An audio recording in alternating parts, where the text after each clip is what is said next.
Yo, what's good? What's good? What's good? What's good? What's good? What's good? What's good? What's good, everybody? What's good, everybody? Good to see y'all. Good to see y'all. Good to see y'all, man. Yo, it's your man's Izzy Bands, aka Israel Mills. You know the drill. This is the Real Spill with Mills show. Let's go. Let's go. Let's go. Let's get. Yo, what's going on? What's going on? What's going on? What's the deal? What's the deal? What's the deal? Good to see y'all. Good to see y'all. Good to see y'all. Yo, it's your man's Izzy Bands, aka Israel Mills. You know the drill. This is the Real Spill with Mills show. Let's go. Let's go. Let's go. Let's get it. Let's get it. Let's get it. Yeah. Yo, we back. We back. We back. Yo, make sure y'all tell a friend to come on in. Come on in. Come on in. Tell a friend to come on in. We about to have a dope show today. Y'all already know what it is. Before we get into it, let's talk about the likes. Likes are absolutely positively free. They are free 99. They don't cost you absolutely. Like the homie Trish saying, smash the like button. Come on, push a button. You heard her. Likes are free. Push the like button. Push the goddamn button. Likes are free 99. Free 99. They don't cost you a daggone thing. Make sure you support the show, support the stream. Yeah. Now, however, the likes are free. The likes, LIGHTS, cost money. They cost money. So if you be so kind, if you feel so inclined, help us reach our goal today. Support the show, support the stream. You know what I mean? Dope discussions deserve dope donations. Compensation for the conversation. Let's do good business. Let's do good business. Yes. We just need 25 people, at least $5 a piece to reach our goal. We sure do. And y'all know when y'all support early and often, we open the panel early. Show me the money. Spot for a Glock. I took a long overflow, but still got a knock. Show me the money. Yes, sir. Show us the money. Support the show. Support the stream. You know what I mean? So before we get into the main topic, let me go into this. Give me a second. Before we go into the main topic, let's talk about this, man. It's absolutely crazy, right? Now, it's one thing for people to have questions, right? It's one thing for people to have questions. It's one thing for people to have concerns, right? At the same time, I don't think it's cool when people like intentionally twist up your words or twist up your stuff in order to attempt to make you look a type of way, right? If you're introducing other people's commentary into the conversation, then that is you being on your soapbox and you being on your soapbox and you filibustering in order to appear a certain type of way to the crowd, right? Because if you know for a fact I didn't say that or I didn't say anything like that, then how can you interject it into a conversation with me, right? If you know I didn't say that or you know I didn't say anything like that, how rude of me. How rude. I apologize, y'all. How rude. Let me speak to my people. Yo, first and foremost, shout out to Vixen Forever. Thank you so much, Vixen Forever, who was sponsor of Saturday's show, I believe. She was sponsor of Saturday's shows. Thank you so much, Vixen Forever. This is my first show since Saturday. Yeah. It's my first show since Saturday. Usually I do a show on Mondays, but y'all know what it is. 'Tis the season. You know what I'm saying? School is out. a lot going on. So a lot of things all going on at once. Let me speak to the people. How y'all doing today, man? It's so good to see y'all. So good to be back. What up, though? Emperor Kojak 3 and 3 the Great. To the Bus. I got my notifications set for the show. I'll be back. Shout out to you, To the Butt. Raj Will. Salute. Good to see you. Hey. Yeah, you are near and dear to my heart, Jay Lewis. Good to see you, Jay Lewis. How you doing? Good to see you. Andrew Taylor in the building. Good to see you, family. Kish Yardy Gaming Nation. What's up, family? How you doing, man? Kish Yardy Nation Gaming. My bad.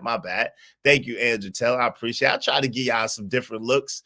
I have my own disagreements with some of your opinions, but that's just how the world works.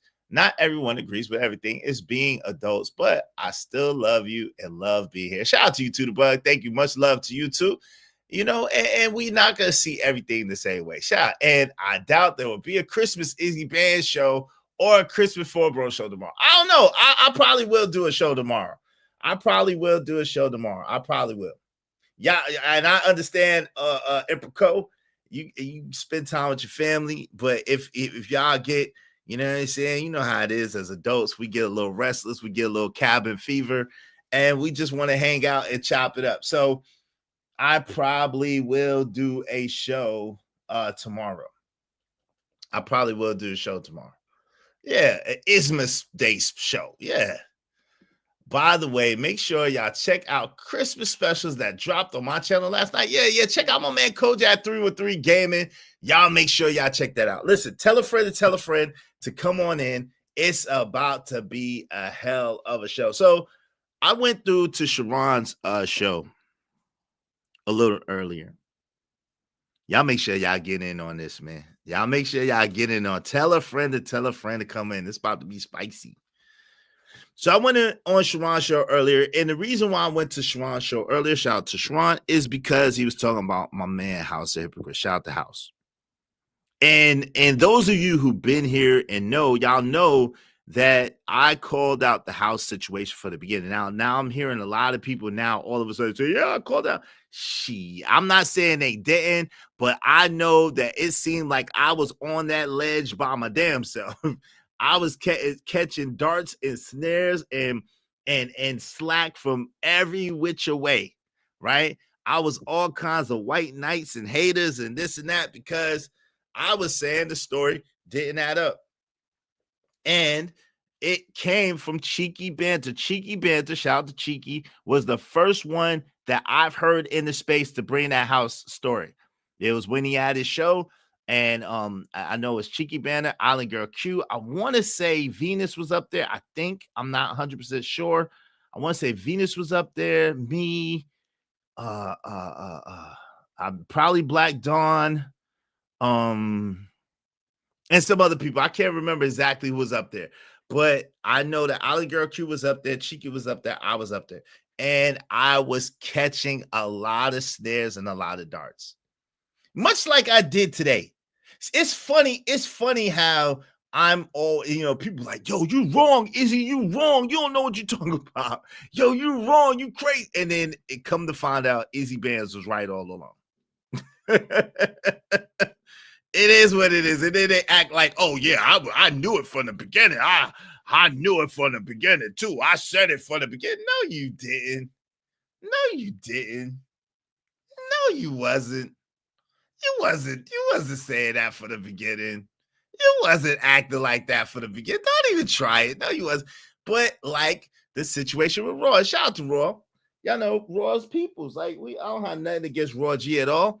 And shout out to my man Sel. That's his lady. So I kind of am gonna err to the side of not really kind of going hard on the subject with Raw out of respect for my guy, right? Because that's my guy. And those of you that don't know, Cellulite been coming to my show since I started my show. Like Cellulite is one of the day ones. So he and I don't always see eye to eye. We don't always agree, but Cell is a day one. So, you know what I'm saying? Like it's going to be very, very, he going to have to do some super egregious shit for me to You know what I'm saying? Like I be loyal to those people who are loyal to me. And so because they are a team, because they are a pair, because they are a couple, like, you know, I don't always agree with Raw. You know what I'm saying? I don't have nothing against her personally. I would never try to disrespect her. Always keep it on the points. At the same time, it's like it's something I just don't believe in really engaging with people's women like that. Like I and maybe that's the way I was raised and the way I was brought up, but you know what I'm saying? If I know you and I know that's your woman, I'm going to kind of hold back or bring it back a little bit. I'm gonna try to hold back or bring it back. But I absolutely disagree. With all that being said, Raw, I absolutely positively disagree. I don't care who you get to come up there. There's no way that you're going to try to correlate helpmeet to a man is supposed to be a helpmeet. No. That's the woman's position. She's supposed to be the helpmeet. Now, is he supposed to sacrifice? Absolutely. Is he supposed to serve his woman? Absolutely. Should he even submit to his woman as well? Absolutely. But it's a different form of submission, right? Right? Because it says, if you're going according to the book, it says the wife's body no longer belongs to her, but to the husband, and the husband's body no longer belongs to him, but to the wife, and submit yourselves unto one another. Like it says that in the book, right? It says it in the book. Shout out to you, Fear Styles. Much love and respect to you too. Appreciate you, man. That's respect for C adulting. Thank you. You're welcome. Thank you. Hey, did Raw B try to justify feminism? Maybe a little bit. Maybe a little bit. By the way, there's a huge update on the Travis. Just say goodbye to him, folks. Oh, you talking about the fact that put it in my email, because I think I'm gonna go over it, but put it in my email just in case I miss something. I caught the picture. I caught the new picture. I caught the new picture with the dude gripping her. I think we went over the part where the dude was gripping her waist while thrusting it on her, probably while Travis was in the car. Crazy. But today's topic is a penny for your thoughts. Is Trump right? Y'all know what Trump said, right? You feel sorry for Travis Hunter? Should we boycott Fat Joe? And today is going to be a panel show. Okay, yeah, hit me up with it, Co. Hit me up with it, Co, because I ain't see hit me up with it, Co. Yes, sir. I appreciate that. I need that, because let me be the first to drop that if you got some new stuff. And I know you're giving it to me, so I know it's already verified, right?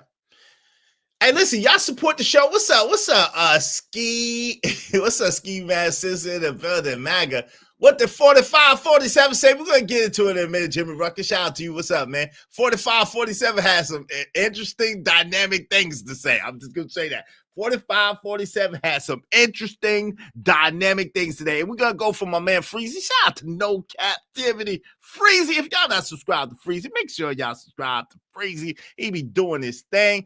And check him out, as long as he's not live while we're live. But check him out. You know what I'm saying? Make sure you check out my man Freezy. Salute to him.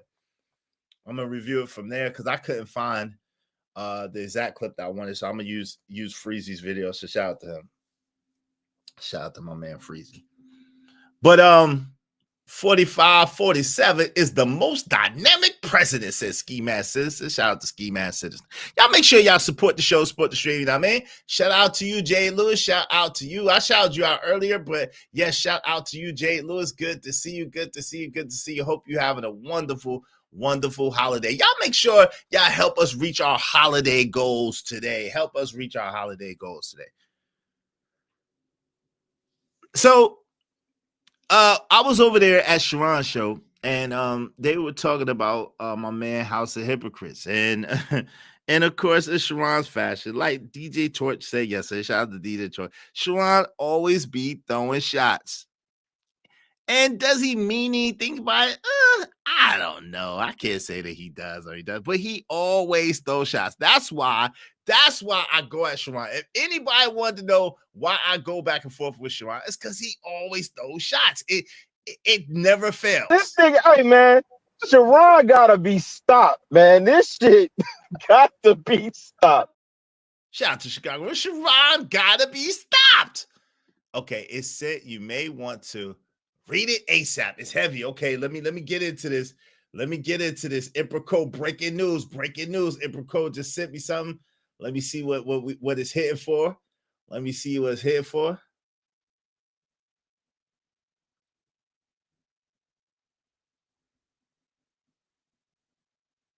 Wow. Yeah. They've been alleging that for a minute. So the allegedly, shout out to Emperor Co. Allegedly, and we don't know this for sure. We have not been able to verify this. So this is alleged. I guess I am low-key gossiping right now. I usually don't gossip. I usually put out the facts. But this is something that is, if it's true, yeah, it's a wrap for him. So allegedly,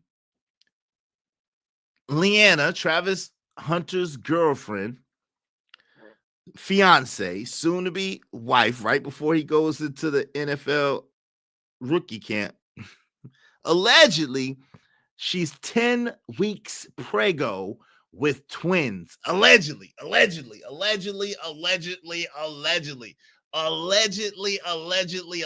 she's 10 weeks pregnant with twins. Oh Lord, my God.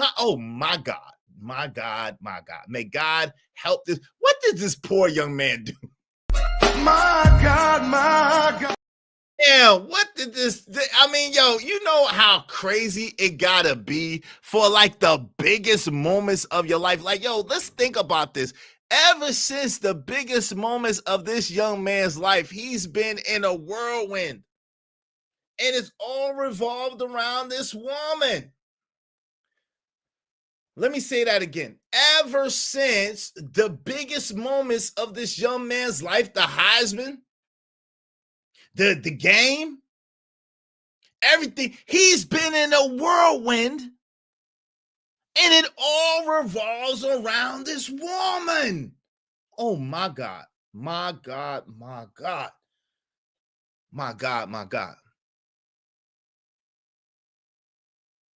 Yeah, Chalk. Well, people gonna leave them alone. And Chalk said, if she's pregnant, people should leave them alone. Well, they deleted their social media posts, but I don't think it's gonna stop people from talking. And I'm trying to figure out, what did this dude do? Now, granted, part of what he did was he got upset or got defensive or got very aggressive with social media. And we know social media is undefeated. We know that some people is willing to go to the depths and bowels of hell and back to get whatever they need to get to bring it to the forefront. Some of it be parody, text, alleged tweets. Some of it be old videos and old pictures and old music videos. Some of it gonna be some people that gonna have some stories. Now, some of those stories are gonna be true. And some of those stories are going to be alleged and fabricated. Unfortunately, that's the story. That's the world that we live in. It's crazy because as successful as this young man has been, and prayerfully as successful as he'll continue to be, I'm praying for him. I hope that he has massive success. I hope that these things make him stronger, it makes him better, and it makes him wiser. I'm praying that for him. At the same time, it's sad because it's a cautionary tale. People have been speaking on it, speculating on it, talking, giving advice, and he's on some Ray Shrimmer stuff. Take your own advice. Take your own advice, right? If you had a girl, and I guess that's why people's like, oh, you don't believe us? Let me show you. Yes, the internet is undefeated. The internet is undefeated. Listen, y'all, if y'all want to guarantee that your comments get highlighted and read, do so through the super chat or through the Venmo. Get the memo, do so through the Venmo. All right. There's a lot of comments. I don't want to miss anybody, and y'all take it personal. I love each and every one of you. If you want your comments highlighted and read, do so through the super chat or through the Venmo. Get the memo, do it through the Venmo. Appreciate you, right?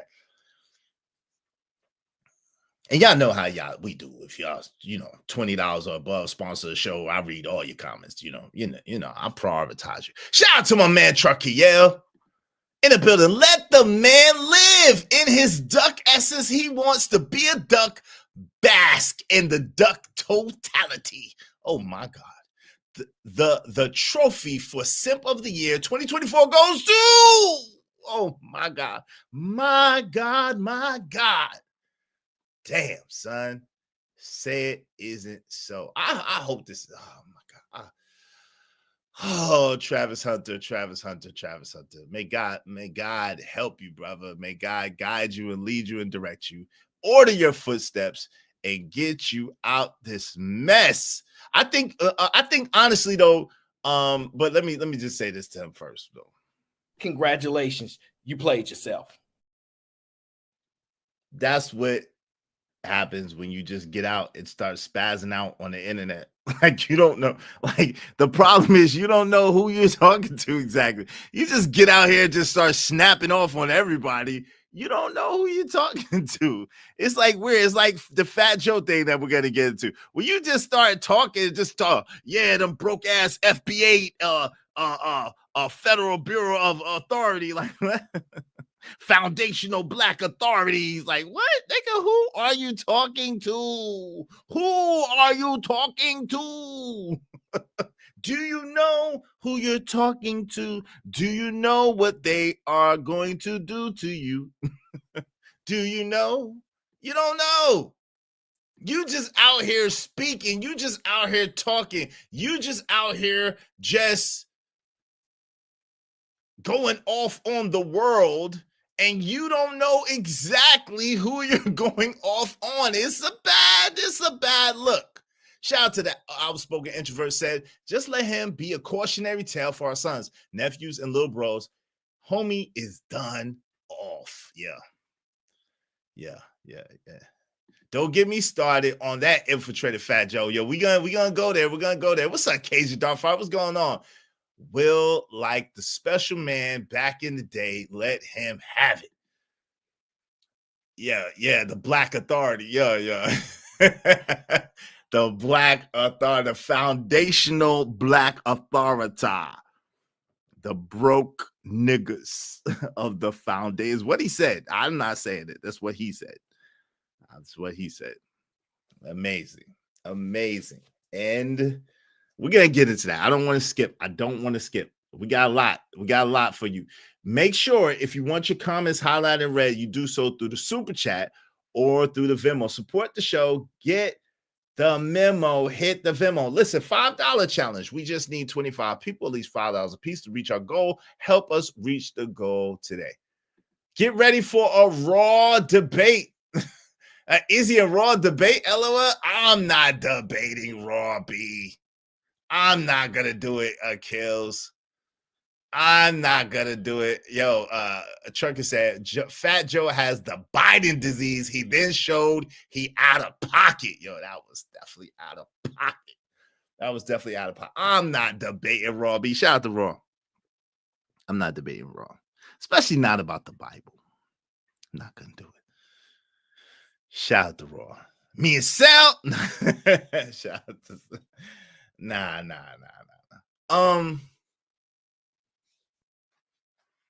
So it's crazy because when you even a smaller content creator like myself, and if I try to, it's so interesting. I'm kind of skipping because it's so crazy, right? On one hand, they say, y'all don't tell anything about your life. You don't tell anything about your life. And then when you tell something about your life, the first thing is say, that's cap, that's cap, that's cap, niggas, that's cap, stop the cap. The first thing they say, fam, the first thing they say is stop the cap, yo.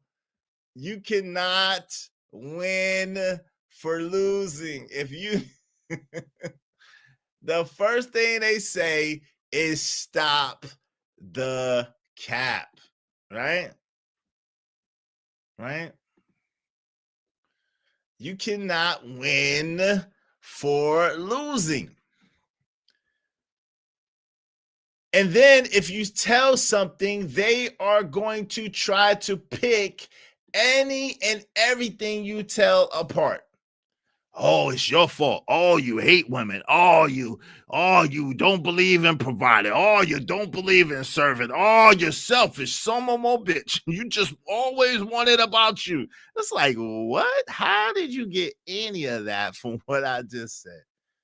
How'd you get that from what? Oh, you're double talking. No, I'm not. I'm speaking quite clear and concise and eloquent. If you can't understand, just say you don't understand. But don't try to put it on me that I'm double speaking. I'm not. Is a man a helpmeet? Hell no, he's not. No. A woman is a helpmeet. A man was not created to be a helpmeet. Now, is a man supposed to serve his woman? Absolutely. Just the way a woman is supposed to serve her man.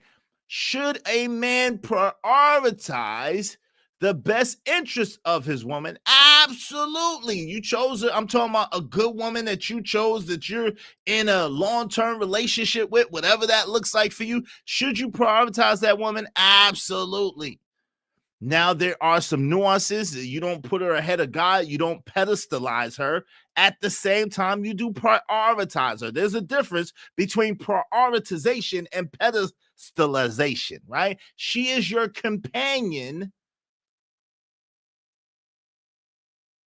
She is your companion. She is one half of your whole. So, of course, you're supposed to love her as you love yourself. So, that goes without question. Of course you serve your woman, fellas. Just the same way she's supposed to serve you. Right?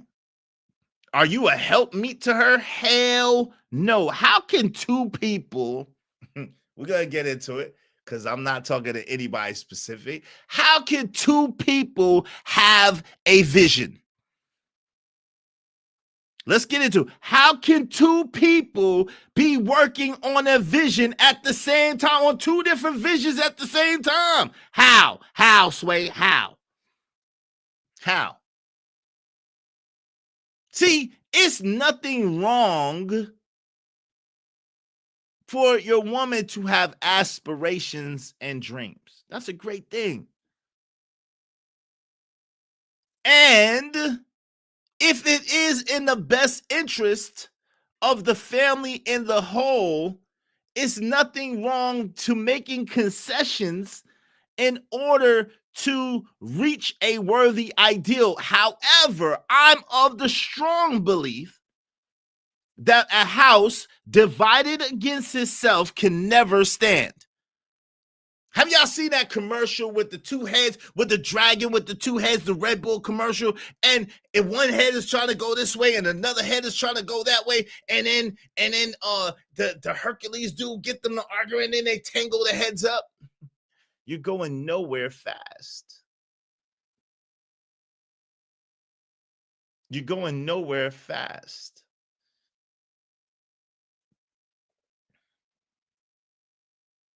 Exactly, Andrew Taylor. That's a wise word. If two people have two visions, now you got double vision. What you're supposed to do is you're supposed to set a standard and a vision, and you're supposed to write it down and make it plain. And when you have two people that are coming together as one, you have a God force that is created. And when you put your concentration and your attention on that with what you want, they say when 2 or 3 are gathered together in my name, ask what you will and it will be given unto you. See, this is the problem. A house divided against itself can never stand. A double-minded man is unstable in all his ways. So if you are 2 people and one person is going one direction and another person is going another direction, you are pulling the household apart. Nothing gets done. Nothing gets created. Nothing gets fixed. Nothing gets better. As a matter of fact, things began to get worse and worse and worse. So no, I did not double talk. I adamantly, strongly say that no, a man is not supposed. Yo, let me ask you a question, Emperor Co. You went to seminary, right? Emperor Co, you went to seminary and you studied theology. Is there any text that would make you believe that a man is supposed to be a woman's helpmate? I can stand corrected. I just would like to know. I can stand corrected. Is there any text, Emperor Co, that would make it seem like a man is supposed to be a woman's helpmeet? See, you got to understand, helpmeet means that that person is bringing the majority to the table, and the helpmeet is the sides, right? The main entree or the main dish or the main responsible person. And then the other person brings something to the table on the side.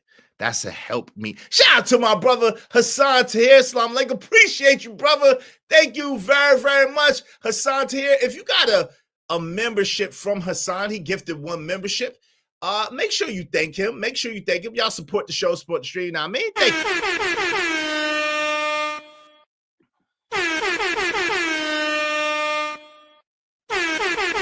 Boy, it's good.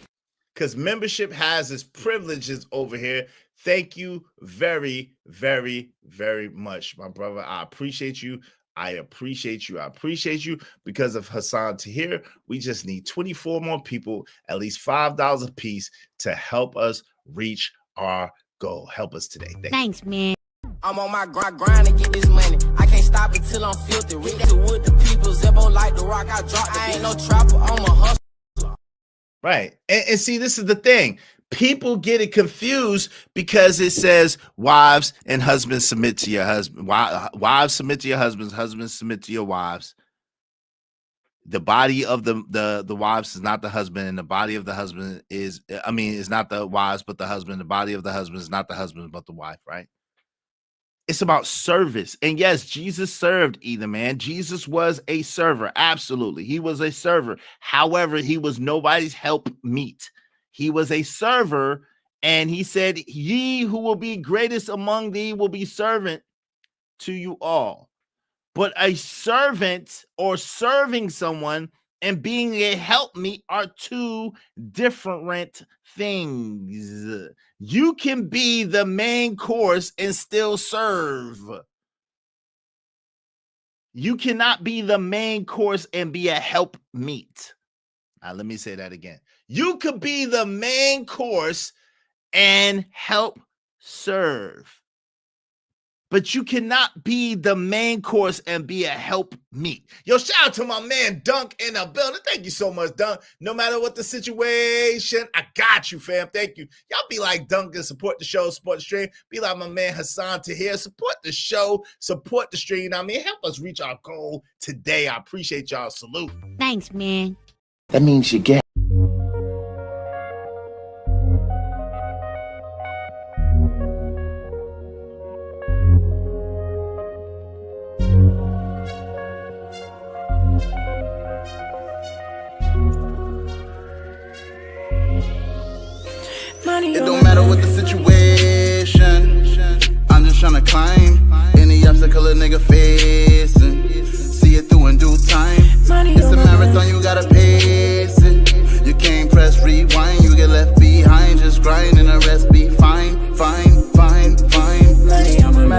situation.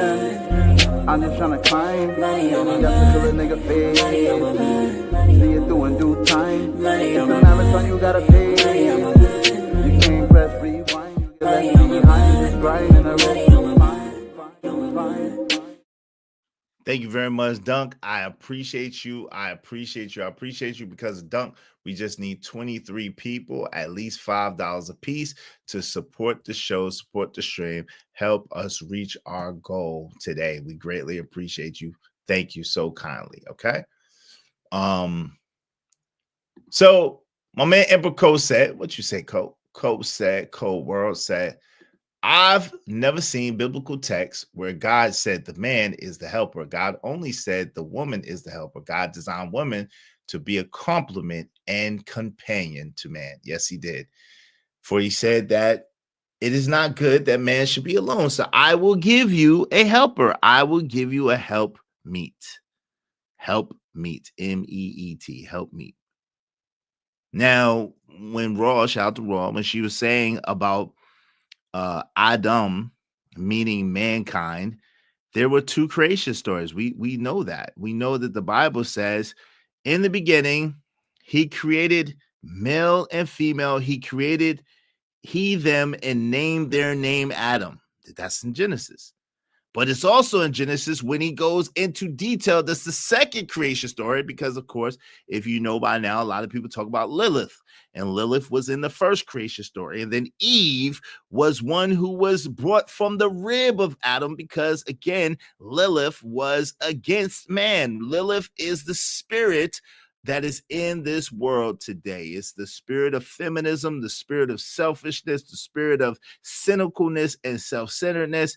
The spirit of feminism, that's Lilith. One that seeks their own,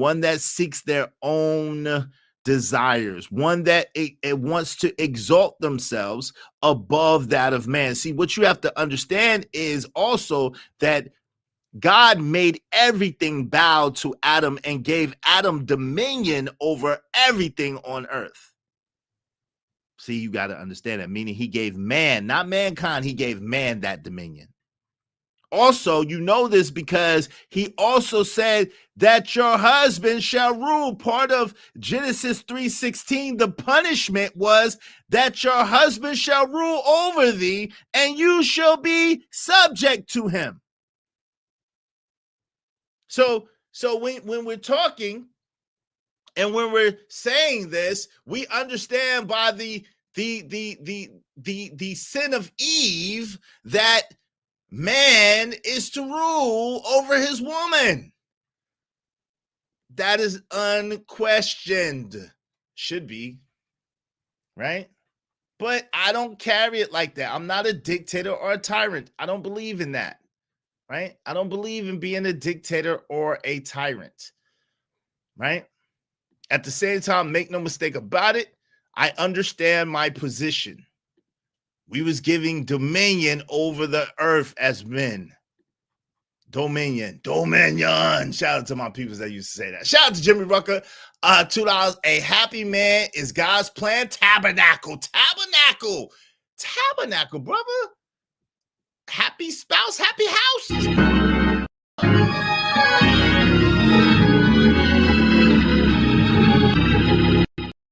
Yes, sir. I'm on my grind to get this money. I can't stop it till I'm filthy. Read that with the people. Zebo like the rock. I dropped. I ain't no trapper. I'm a hustler.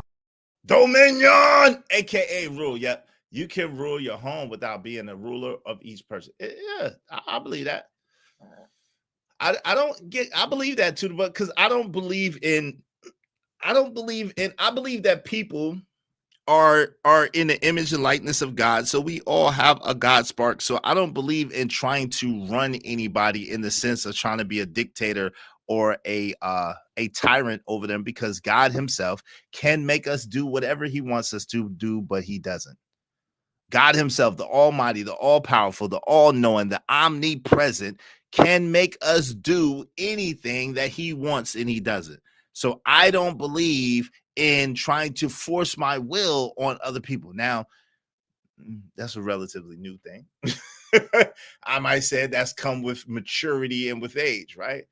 I can't say I was always like that, but I can say that the older that I get and the more seasoned that I get, I do understand that an opinion changed against its will is of the same opinion still. So there's no way that you could force or make anybody do anything.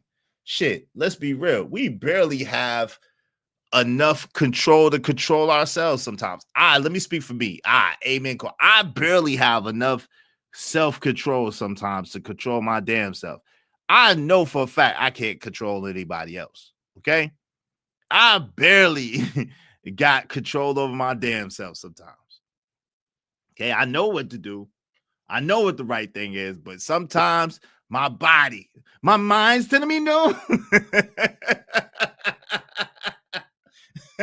My mind's telling me no, but my body's telling me yes. Shout out to Money Marco. The mind has the vision, mission, and the plan. The woman helps cultivate it. Yes, sir. Beautifully said, sir. Beautifully said. And again, I believe, no, it's true, to the point. And I believe women were the greatest thing created by God Almighty. I believe that truly and truly.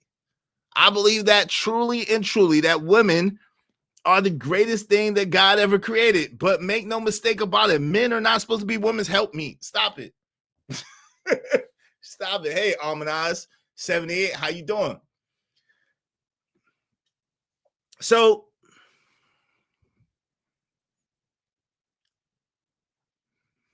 it's gonna bring me, we're gonna segue in. So number 45, 47. 45, 47 has some interesting things to say. Has some very, very interesting things to say. Let's see. Shout out to my man Freeze. Let's see what 45, 47 had to say. Oh Lord. Shout out to Freezy. Let's see what 45, 47 had to say. A 45, 47. Let's get into it. Let's go. Did y'all hear about this? Donald Trump says he will stop transgender lunacy, meaning he's calling them lunatics. He will stop transgender lunacy. It will be the official policy of the U.S. government that there are only two genders. All right. So we know that excuse me. Excuse me. Ooh, we know that 45, 47 is very, very how can I put it? Blunt and to the point. He says some things that are not necessarily politically correct. And this seems to be one of them, right? Now, I can't lie to you and say that I'm mad at. I'm not mad at that. To have two genders, which is the way that the good Lord, God, saw fit the universe to have male and female. He created he, them. This is what we're talking about. Male and female, he created he, them. So I'm not mad that he is putting legislation in place that only recognizes two genders, male and female. Because I'm going to be real with you, this other stuff was getting out of hand. Oh, I recognize myself as a cat. Meow. And I want meow mix. Meow, meow, meow, meow, meow, meow. Like what? I recognize myself as a purple dinosaur. I love you. You love me. We're a great big family. I recognize myself as a dog. Like what? Like what? It was getting kind of hectic. It was getting nerve-wracking and mind-blowing. I could not believe that I lived in a world where people could do this.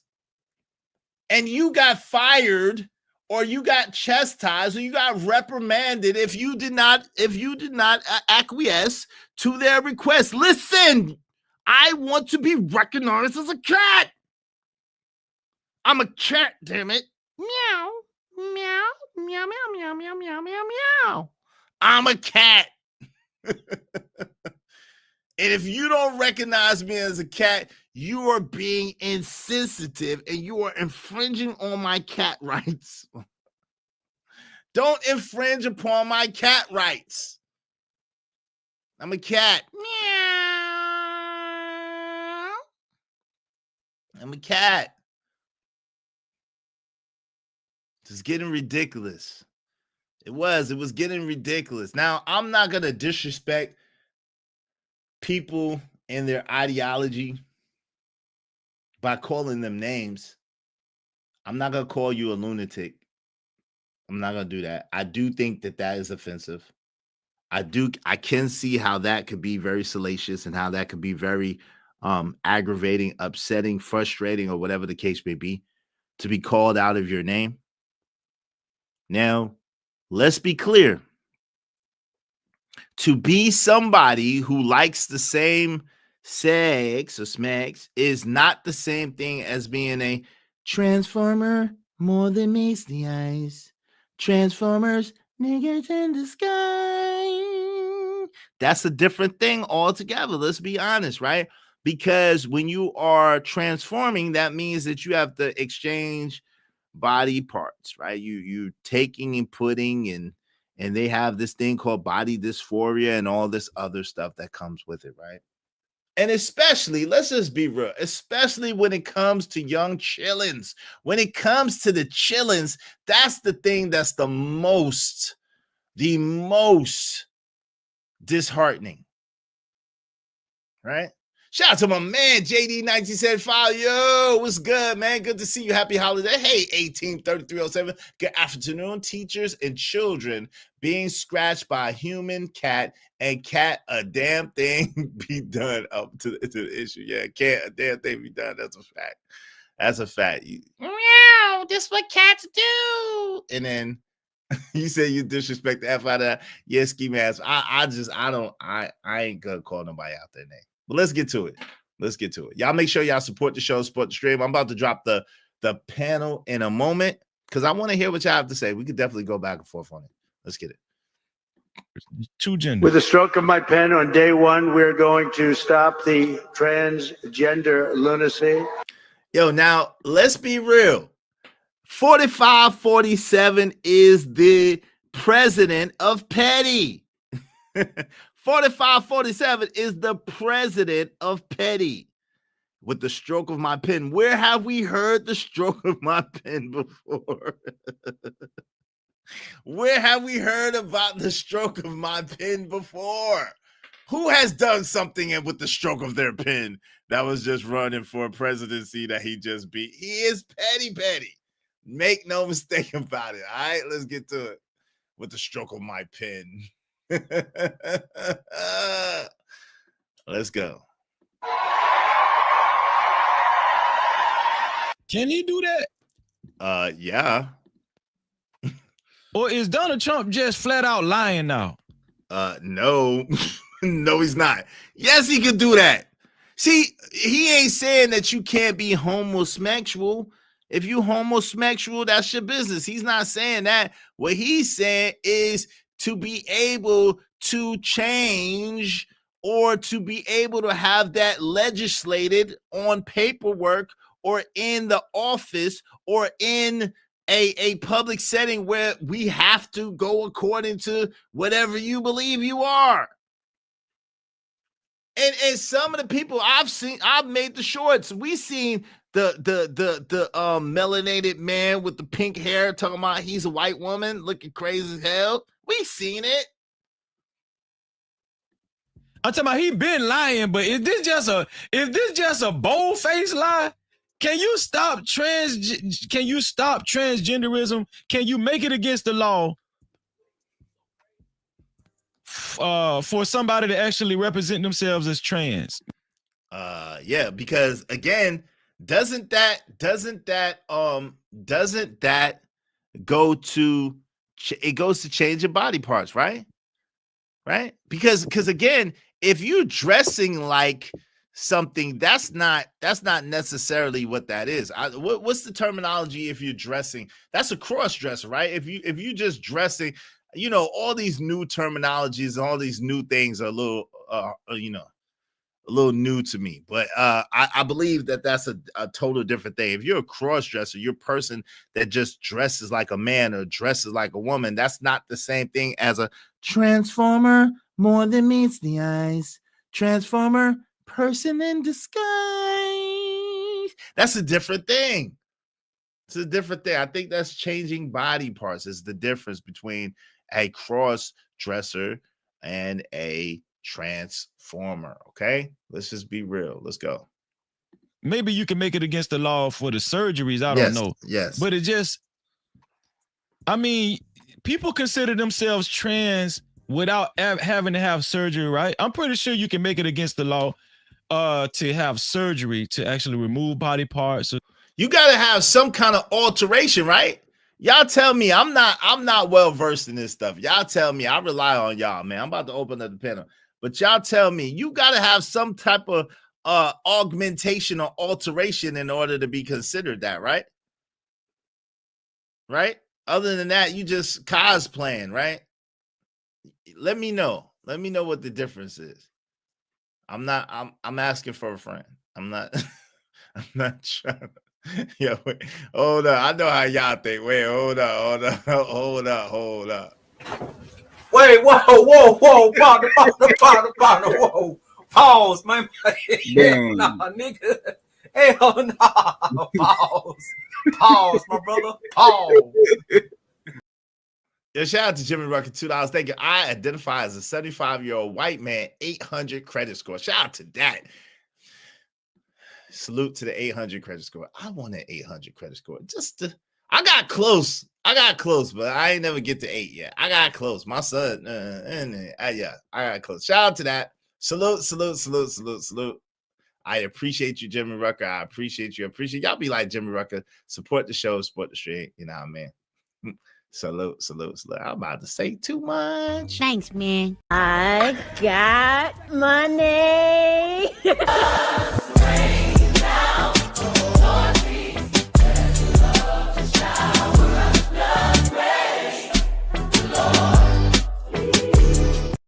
I got conflicted stories. Wait a minute. Hold up.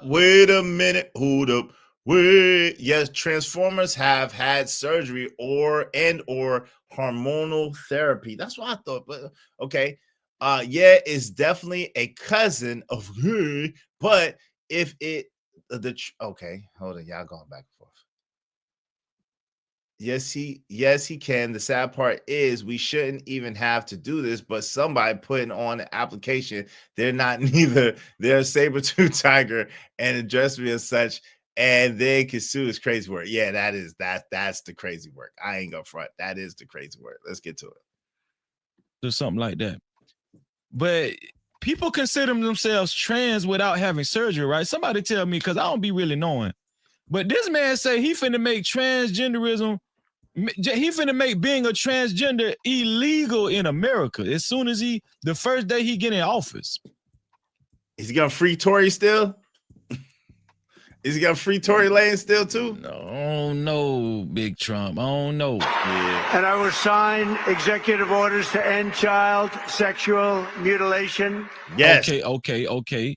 Yes, okay, I know that's possible. Bars. That's possible. That's a beautiful thing. Get transgender out of the military and out of our element. Okay, I think that's possible too. But how? Yo, it's because you gotta understand, man. The crazy thing, for children.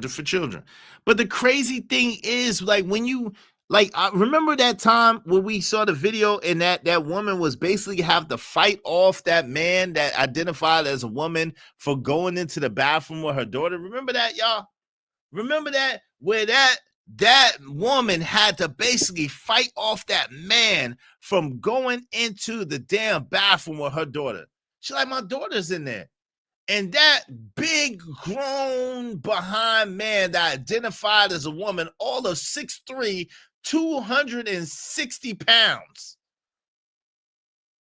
was trying to get in that bathroom with that little girl. I got to pee. Like, ma'am, sir, y'all, them, they, stop playing. Sit down. So you better go in that man's bathroom, them, they, sir, ma'am, y'all. Listen, no, No, this is my bathroom right here. Not while my daughter's in there. It's not. You can wait. Well, I can't hold it. Well, nigga, go behind a tree. I can't hold it.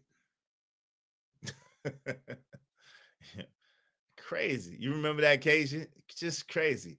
Y'all all know more about trans than me. I'm just like, nah, TV. I don't know. I don't know how this shit go. I'm asking. I don't know. I don't know nothing about it.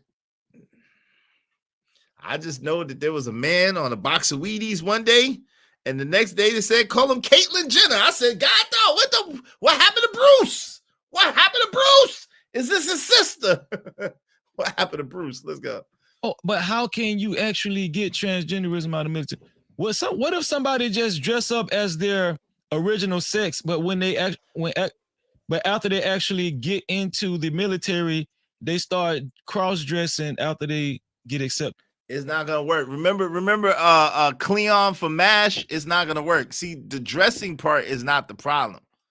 The dressing part is not the problem. They're gonna kick them out because they're like, man, you better get out that woman's bathroom. That's what the problem is. When you start having grown men go into women's bathrooms or grown men go into women's prisons, you start having people get prego. When you have grown men going into women's prisons, you start to have people get prego. Shout out to my man Jimmy Rucker with the $2. Some women need to identify as big Pakistan. Oh Lord, I identify as Cajun seasoning turkey. Shout out to both my brothers. Thank y'all so much. Y'all be like them and put a little something on it. Support the show, support the stream. Yeah, I mean? Dope discussions deserve dope donations. Compensation for the conversation. Let's do good business. Thank y'all. Thanks, man. I'm on my grind to get this money. I can't stop until I'm filthy. Read that with the people. Zebo like the rock. I drop. I ain't no trapper. I'm a hustler. Yeah, Klinger from MASH. Yeah, he tried that shit. It didn't work. They was not kicking him out. It's like, nope. We know what you're doing. Nope. Enrico said Pontus can do anything he wants within reason and an executive orderation. Yeah. Let me add one to this. 1, 2, 1 into the 2, 2, 2 into the 3, 3. Because of the brothers, my man Jimmy Rucker and Trucker. Yeah, we just need 22 more people, at least $5 a piece. You know what I'm saying? I'll let them twos add up, man. Anything that y'all donate to the show is definitely appreciated, man. Trust and believe. We don't turn down no money nor shame the people for giving it. So thank you very much. Make sure y'all support the show, support the stream. I appreciate y'all. 183307 say, thank God my back ain't big. Oh Lord. Yeah, I gotta stop that shit, man. Let's go. Big backs need love too. Big backs need love too. They just need to get with a man with a bigger back so he can support the cushion for the pushing. Listen, I know brothers say you got to be two something to do something. You know what I'm talking about? Let's get it. The military, how you gonna do that? But they gonna get arrested? They're gonna get court-martialed? Elementary schools and middle schools and high schools. Trump serious though. Yeah. How you think you're playing?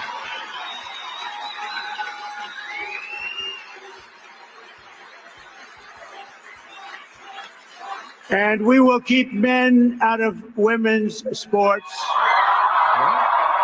Okay, he's lining everything out. He's laying everything out on what he's going to actually make illegal. Hey, do y'all have a problem with any of that? Yo, tell me in the chat. Do y'all have a problem with any of that he said so far? I'm just curious. Does anybody have a problem with anything that he stated so far? Anything that he said he was going to do so far? Yeah, anybody got a problem with it?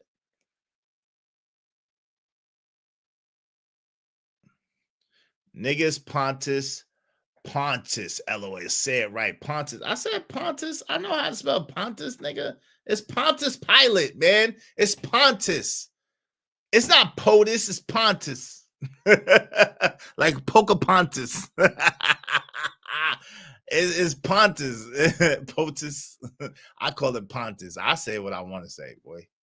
I have no problems with it. I agree with Trunk on this. Yeah, Pontus, Trucker. Don't be trying to tell me the right way to say it. I want to say it. I want to say it. And I want to say it's Pontus. Y'all making sure y'all support the shows. What the show, you know what I mean? Pontus. Hold on, hold up. Wait.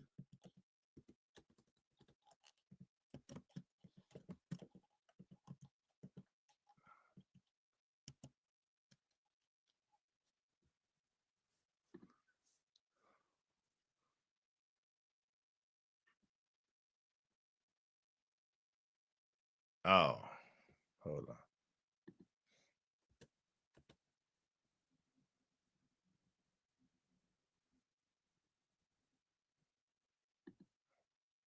Wait, hold on. Now, since Roman emperor, words like Pontus, or Potus have been used to identify a region of leaders. The word Pontus goes way back to the Latin theory to the first pope of the Catholic Church as a leader, as Pontus, a great Pontus, a great leader or leaders. Now it has changed. Hold on, real quick. Let me see what I'm saying. Let me bring this up for y'all. Hold on, let me bring this up because I be knowing Easy Bands don't just be saying stuff. Easy Bands don't just be saying stuff. I know, I know that it has, you know what I mean? But listen, Easy Bands don't just be saying stuff, young man. It could be, it's Potus, but there is a such thing as Pontus in the thing. And I know I got it from the Bible probably, but it is what it is. Since the Roman Empire, words like Pontus, Pontus, or Pontus, Puntius, or Potus, Potus, have been used to identify a region or leaders. The word Pontus goes back to a Latin theory to the first pope of the Catholic Church as leaders, as Pontus, a great leader, or the leader of the church. Caesar or Rome wanted to be known as Pontius Pilate because it was the largest nation and identified as the Roman Empire. Caesar felt he should be seen godlike because their military was just. Pontus was a region controlled and governed by the Roman Empire. Pontius Pilate. Okay, so I get it. In modern times, it is, y'all are correct. Potus is correct, is the correct way. But Pontus is a thing too. And I want to say Pontus because I like the way it sounds. Thank you kindly, sir. Okay. Are we good? Are we good? Fam, it is. I just showed it to you, Trucker. I know you must be driving. Man, hit my super chat on my Venmo for making me have to explain it twice to you. I don't like having to repeat myself. I'm like Plaga. I'm like El Pollo Loco. I don't like having to repeat myself. I just showed you where it is Pontus, boy. Shout out to Calvin Cook, 304. Mary stifled us. Oh, Lord. Mary Magdalene? Is that who you're talking about? Shout out to my guy, Calvin Cook. Thank you very much, family. I appreciate you. Thank you, Kyle. Thanks, man. Let me hit you with some Jamie, man. Thank you.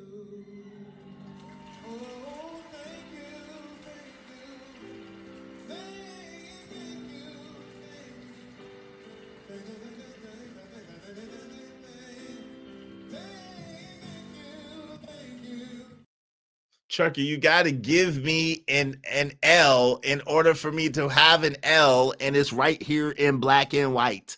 Black and white. Sorry, not sorry. You gotta give me an L in order for me to take an L, and it is here in black and white. Where's this Pontus? Great day, John Loaded Lance Henry. Great day. Good to see you, family. Good to see you. Pocahontas? I didn't say Pocahontas. I said Pontus. Man, you are distracting the show, good sir. You're distracting the show. Because I have to show you that I'm not ignorant. I know what to say. I know what to do. Okay? Now, let's get back to Freezy. Shout out to my guy, Freezy. in Donald Trump. Okay, I'm about to open up the panel in a moment. Y'all make sure y'all supporting the show so it can make sense, man. Support the stream. Y'all know I like to let y'all do most of the talking, but unless y'all just be going off the rails and I gotta correct some stuff, but mostly I like to let y'all do most of the talking. So I don't like interrupting y'all. So make sure y'all support the show. Hey, just working, doing a bed bug job. Okay, man. Don't bring no bed. Don't let the bed bugs bite, man. I appreciate you tapping in. Always, John Lord Lux. You're always welcome here. Don't let the bed bugs bite, family. Okay? Shout out to my peoples. Thank you very much, Cajun Darfire, in the Christmas spirit. Thank you for the Christmas spirit. Y'all be in some Christmas spirit and support the show, support the stream. Yeah, nah, man, yo, because of my guy, Cajun Darfire, we just need 21 more people, at least $5 a piece to help us reach our goal. Thank y'all so much. Thanks, man. Thank you.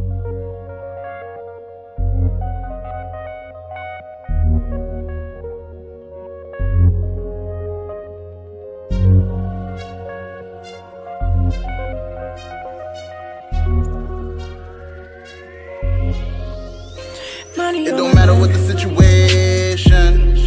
I'm just tryna climb any obstacle a nigga facing. See it through in due time. It's a marathon, you gotta pace it. You can't press rewind, you get left behind. Just grind and the rest be fine, fine, fine, fine. I'm hiding right now. 183307. I'm hiding. We need more money to bring Izzy Bands to the light, man. No, but for real, because I'm kind of, you know what I'm saying? Yeah. Like I told y'all, it may be like this for like a couple of weeks because you know, transitionary things are going on. So it may be like this for a couple of weeks, but I promise y'all it'd be worth the wait. I'm gonna give y'all some dope visuals. I got y'all. I know y'all can't see me 18. You can see my logo. You can see my logo. Let's get to it. Let's get it. He's going to put into legislation everything he said. I agree. That's doable. He could do it.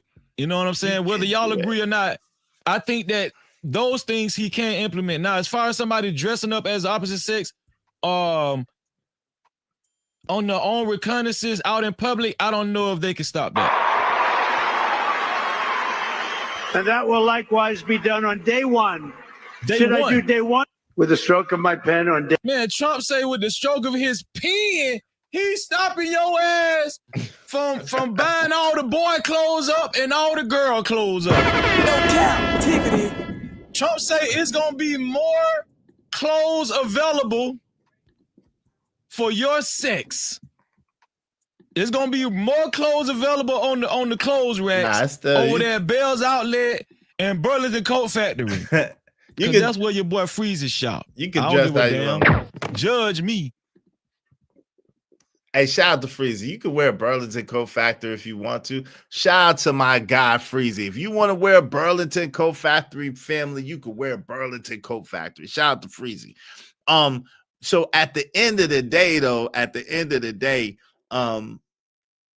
it's not about the clothes, but I think it is about the morality of it, as far as, you know what I'm saying, especially when it comes to, yo, you can sue me for not identifying you as a green iguana. Like, come on, fam. Like, that ain't too hot. Okay, that ain't too hot. So is Trump right? Let me put this first poll up. Pause. Let me put this first poll up. I want to know what my people have to say.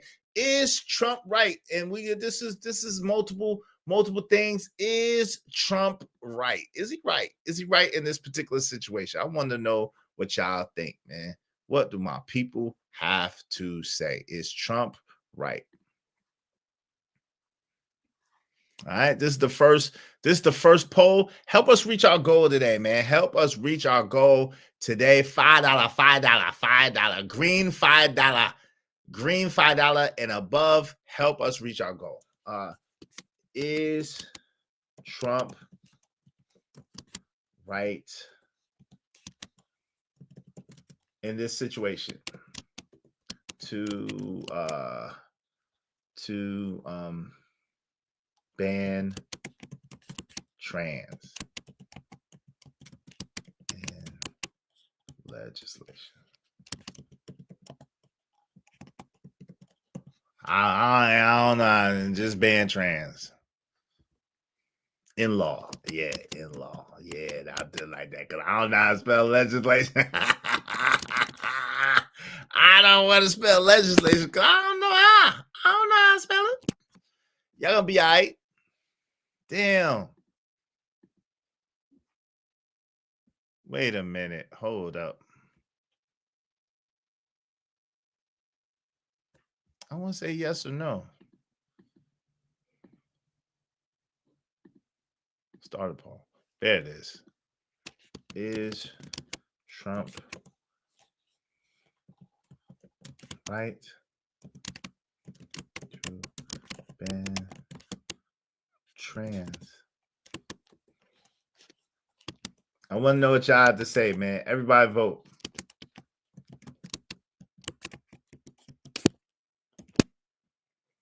Everybody vote. Everybody in the club get tipsy. Everybody in the club get tipsy. Everybody vote. I want to hear what y'all have to say right away, okay? Damn it.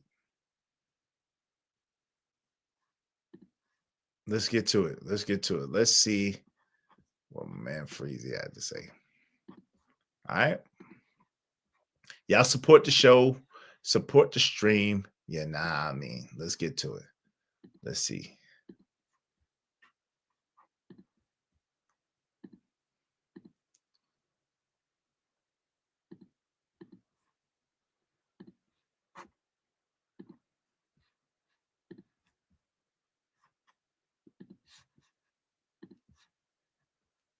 Yeah.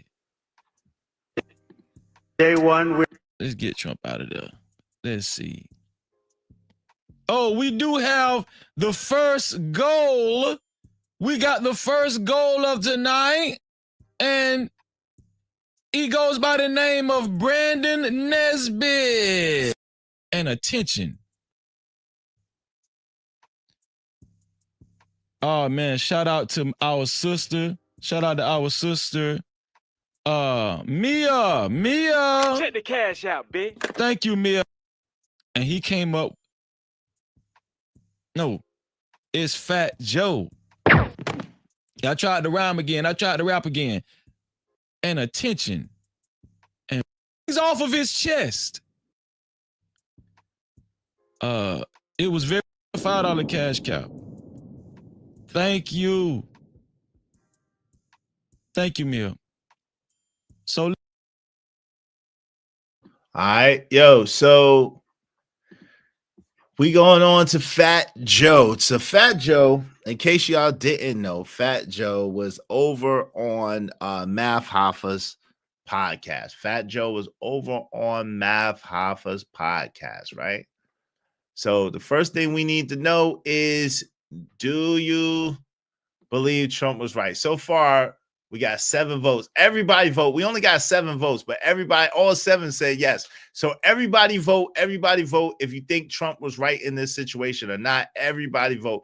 No one could tell if you voted yes or no. No one knows. So just be honest and vote. No one can tell. Nobody knows. So everybody vote, okay? Yeah, Mr. Joseph Antonio Cartagena. And every vote counts to the boy. It sure does. And this is really, really interesting. Okay.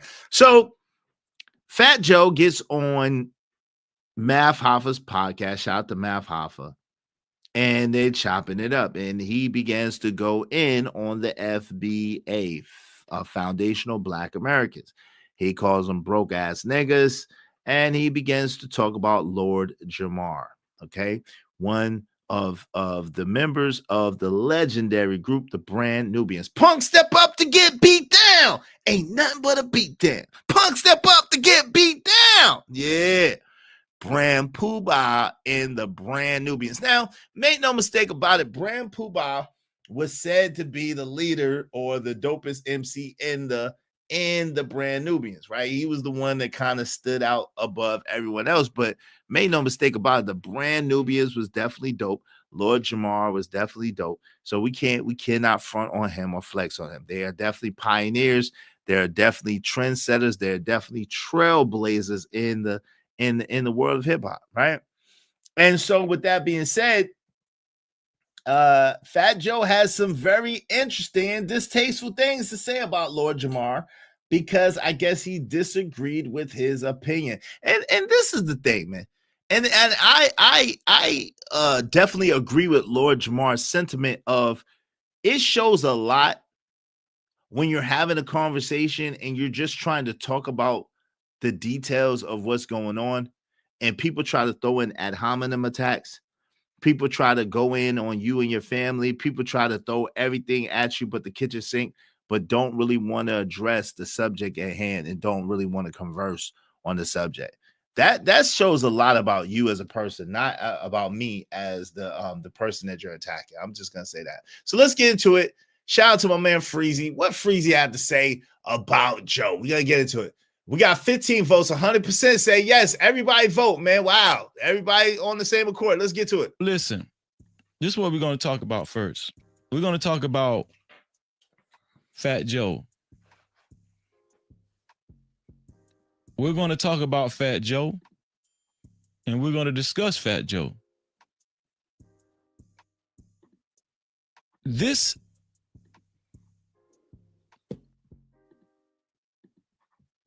topic has become very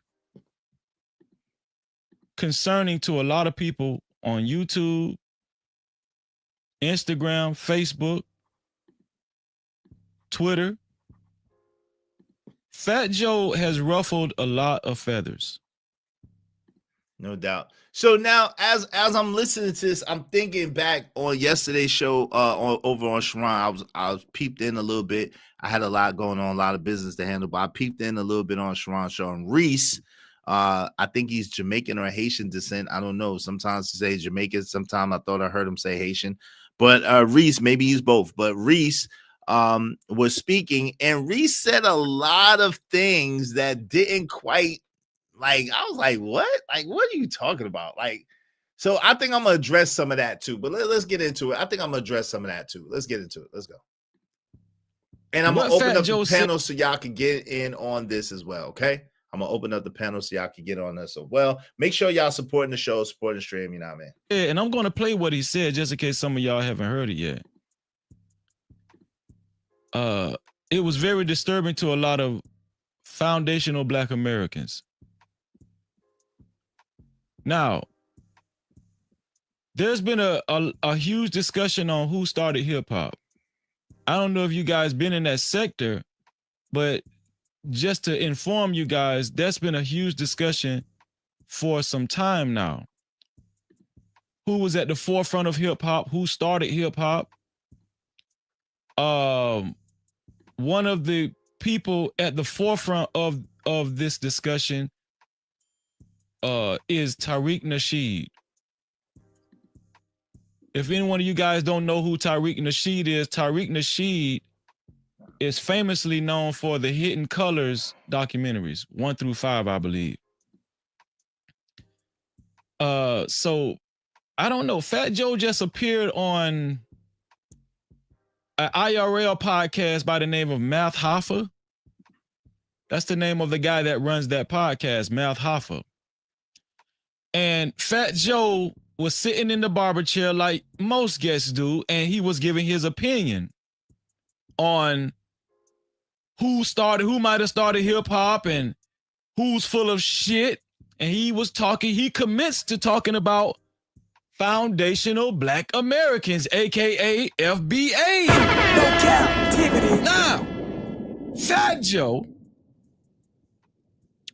let a bunch of things off of his chest that we never knew. I'm gonna be honest with y'all. Before I seen this footage, before I seen this video, I never knew Fat Joe felt the way he did because he has marketed and promoted his music for so long to Black Americans. Yo, now that's a fact. That's a fact, right? And you know, it's a New York thing. I'm not gonna lie, right? it's definitely a New York thing, right? The Bronx is a heavily Hispanic community, right? A lot of Puerto Ricans, a lot of Dominicans in the Bronx, uptown, baby, Harlem area, Bronx. There's a lot of Puerto Ricans and Dominicans there, as well as we do have a melting pot culture in New York. You know, people from the islands, Grenada, Jamaica, Trinidad. It's a lot of people from the islands in New York as well. So you have a melting pot of community. Now, we all know DJ Kool Herc has a Jamaican descent. I believe Grandmaster Flash and Grandmaster Cass are the ones that are the ones who are heralded as being the inventors of rap music or hip hop, whatever the case may be, right? Now, the truth of the matter is there are multiple components to hip hop. Hip hop is not only the MC or the DJ, it is the breakdancing, it is the graffiti, it is the culture of hip hop, right? And so with that being said, I can see a little bit on how, as a New Yorker, whether you be Puerto Rican, whether you be Dominican, whether you be Jamaican, whether you be Trinidadian, Guyanese, whatever the case may be, I can see how if you was there during that time, you would have a birthing or a claim or an attempted claim on hip hop, right? I could see that as a New Yorker, being born and raised in it, understanding the culture of New York. I could see how people could adopt that, right? Now, with that being said, does that mean that I agree with Fat Joe? Absolutely, positively not. I don't. Because the approach that he used and the disparaging language that he used speaks to the sentiment that a lot of brothers and sisters have in America, that people from other places with their own language, with their own flag, with their own, that know where they're from, they are very dismissive and very disrespectful to the legacy and lineage of us that have been here. We're not really about to talk about rap music, TB Trucker, not necessarily. We're not really about to talk about rap music. We're about to talk about this situation, and it really goes to the whole thing about why people call people tethers, even though I don't like it. I don't like that. I don't like the tether conversation. I don't like the divisive nature. At the same time, Fat Joe is being extremely divisive himself. And as someone who has benefited and been a benefactor of the hip hop community, as someone who's got money off of hip hop, it feels slimy. It doesn't feel good. I'm gonna be real with you. And I use that intentionally. Shout out to Outspoken. He said, nobody born before 1963 should even spend it on the origin. I'm not born before 1963. Absolutely not. I might not have even been thought of in 1963. My mama was like 8 years old in 1963. So yeah, my mom was like 8 years old in 1963, fam. I'm gonna be real with you. So I wasn't even nowhere around. Shout out to Jimmy Rucker. $2 microphone check has hurt some feelings. Yes, it has. That's and those of you who don't know, that's Tariq Nasheed's documentary, latest documentary, microphone check, coming to the 50th. Hip hop, I think last year or the year before, has reached 50 years. Last year, I think hip hop has reached 50 years. 50 years last year. You know what I'm saying? Hip hop started out in the Bronx. Yeah, the boogie down Bronx. When I'm in NYC, I don't venture over to the BX too much. Yeah. I don't either. I've been to the Bronx twice in my life, man. I've been to the Bronx twice in my life. What's up? What's up, Upward BM? Good to see you. Good to see you. Good to see you. Yeah. Curtis Blow is definitely not the first rapper, but I got you. I know he's probably the first. He's the first mainstream, one of the first mainstream rappers. But you have the Sugar Hill Gang with Rapper's Delight. You got Grandmaster Flash and the Furious Five. You got the Treacherous Three, plus you got the Treacherous Three. You got Kool Herc. You got African Bambaataa, which all the stuff with him. You got it's so much more. You got Melly Mel. Then if you go to Queens, you know what I'm saying? Because you gotta remember, like hip hop started in the Bronx, it did, but so BXB creating it, Manhattan Brooklyn keep on taking it, Queens keep on faking it. Like at the end of the day, you got a lot of people that it spread to once it was created. Okay, it started in the Bronx, but it spread like wildfire all over New York. So you know what I'm saying? The different boroughs have their legends. You know what I mean? You got Roxanne Shante. You got MC Shan. You got, you know what I'm saying, Melly Mel. You got Grandmaster Flash. You got the Sugar Hill Gang. You got Karis One. Man, it just goes on and on and on. Rakim.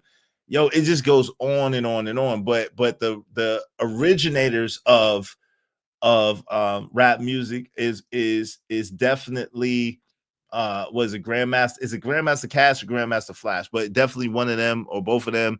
And Kool Herc are DJ Kool Herc are widely recognized as the progenitors of hip hop. Yeah, rest in peace, Scott LaRock. Wow, he's been gone for a long time. Rest in peace to Scott LaRock. All right. Make sure y'all supporting the show, supporting the stream. I mean, $5 challenge. So now the crazy thing is, I'm gonna let my man Freezy cook a little while longer, and now I'm gonna open up the panel. Let's get into it. Let's go. Fat Joe wouldn't even be Fat Joe if it wasn't for black folk. Y'all like that? Yeah, I was trying to rhyme. But that didn't stop him from voicing his opinion. No, it didn't. He sat right there in that barber chair and let it all hang out. No diddy. This one here for the thug. Yo. But I tell y'all all the time, money, everybody can't handle it. Once they get it, they will show you who they really are. Money only reveals who a person really is. Some people say money changed people, Freezy. No, it don't. It just reveal you who they was the whole time. Money and attention. Now, this is the thing. While that statement is true, Fat Joe has been in hip hop for a long, long time. I'm not gonna lie. Fat Joe has been in hip hop for a long, long time. A long, long, long time. I think at least since the 80s. Okay. They said active since 1992. Since 1992, he's been active since 1992. Since 1992. So that's 32 years he's been in hip hop. They say his first album, Fat Joe's first album came out in 1992. So Fat Joe has been active, like an active MC in hip hop since 1992. That is 32 years in hip hop. Okay. Now, beside that, you got to understand that he has an older brother. Okay. He has an older brother. Yep. In 1992, he had an album too. That album was called Digging in the Crates, but it was the DITC crew. It's Digging in the Crates crew. But that was because of his brother, because his brother used to bring the crates. His brother used to bring the crates. So a lot of, if y'all don't know, the DJ was a heavy part of hip hop in its inception. the DJ was like a heavy part of hip hop. And because it was like authentic, they used to play records. So they used to have people like kind of like a golfer has to have bagger vans, like to carry a roadie, what they call it, a roadie, a caddy to carry their bags. Like a lot of times the DJ needed people to carry their crates. Right? So that was the DJ was the show. And then later came the MC, right? The DJ was the show, and then later came the MC. Let's get into it. Yep. Just like golfers had caddies, DJ had helpers. Yep. Let's go. All right, we got 25 votes. Everybody vote. We got 25 votes. 100% of y'all said Trump was right. Wow, that's dope, y'all. Everybody seemed to be on the same page. That's a first. Everybody vote. That's a first. I ain't never seen that. Everybody vote, man. That is crazy. 100% of people that voted say yes, but we only got 25 votes. So everybody vote on the poll. Pause and let us know if you think Trump was right when he was saying just making it. He's gonna put laws in effect that's gonna change it back to just two genders, nothing else, just men and women. That's it. Let's go. And fame, too much attention, right? And we're the ones that prop these people up. We're the ones that actually build these people up to what they have become. Fat Joe. You know the Fat Joe. Lean back. Y'all remember that song, right?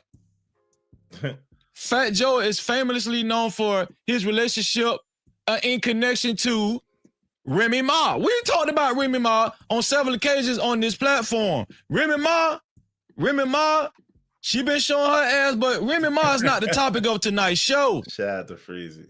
No, it's Fat Joe. I tried to rhyme again. I tried to rap again. Yeah, y'all like my freestyle. So I'm going to play some footage of what Fat Joe said, and we're going to discuss it. We're going to discuss it, and we're going to discuss also Travis Hunter and what's going on with his girlfriend. I'm going to put the link in the chat early tonight because we're done with the ground spam. He is our leader. Rapping came later. And he came up, right? When Fat Joe was expressing himself, it seemed like he had a lot of vitriol. Right? And it came out of nowhere. Now, one of the people that Fat Joe was criticizing and slandering, he goes by the name of Lord Jamal. Now, I'm going to show y'all Lord Jamal's response. Hey, Freezy. Formerly of...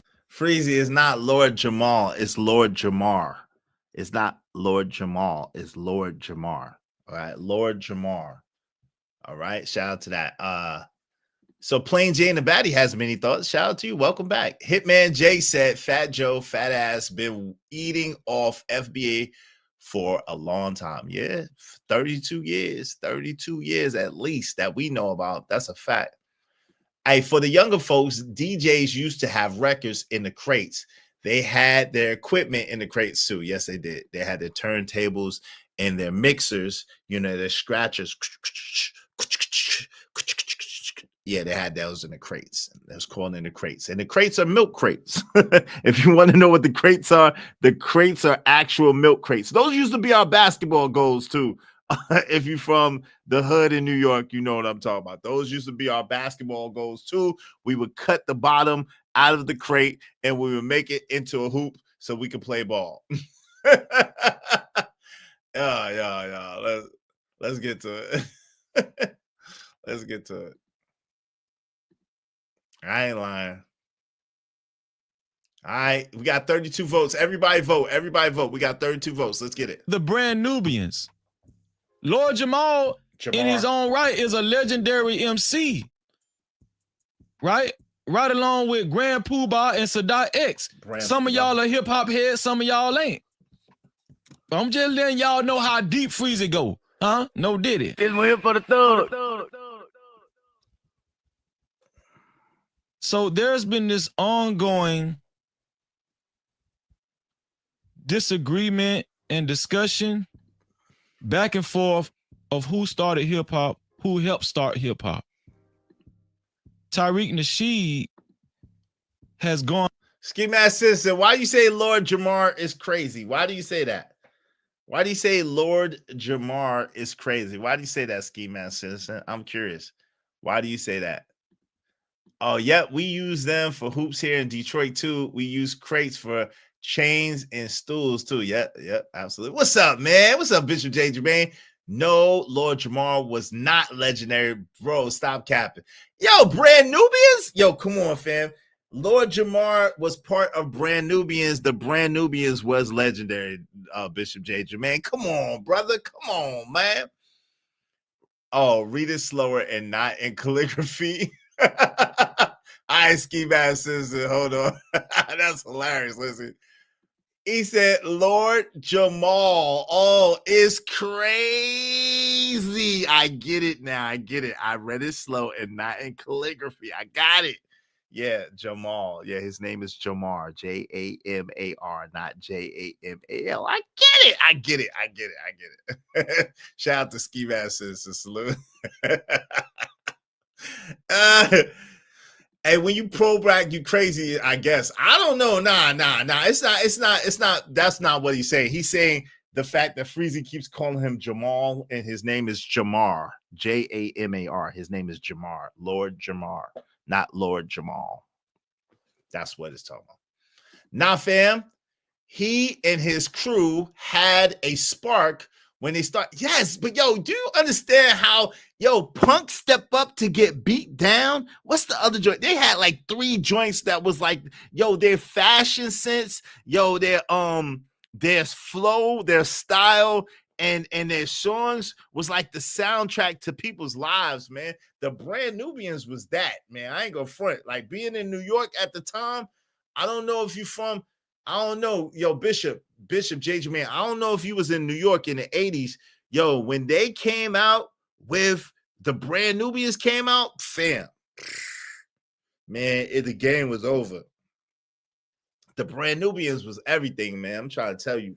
Definitely legendary, definitely classic, definitely legendary, bro. I have to, you my man 100 grand, but I gotta disagree with you on that one. They is definitely legendary. Let's go.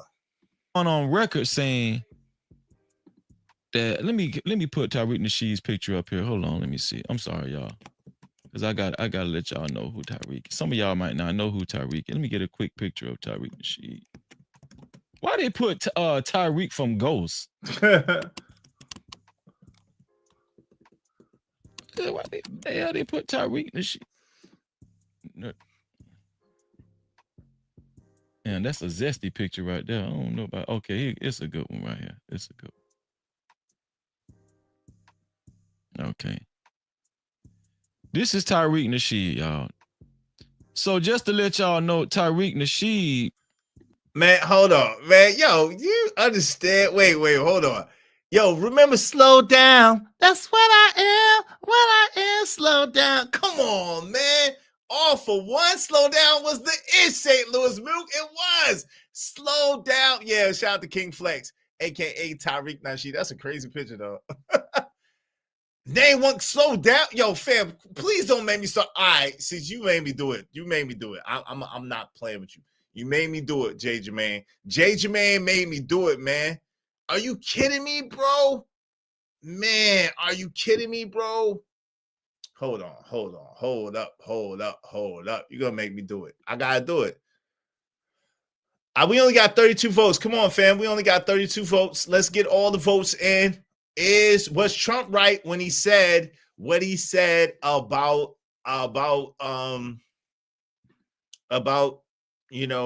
making it just 2 genders? Was he right about that?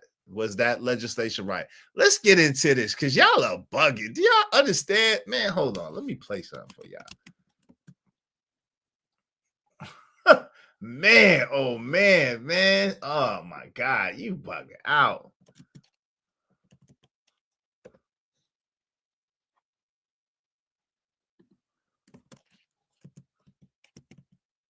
You bugging out, man.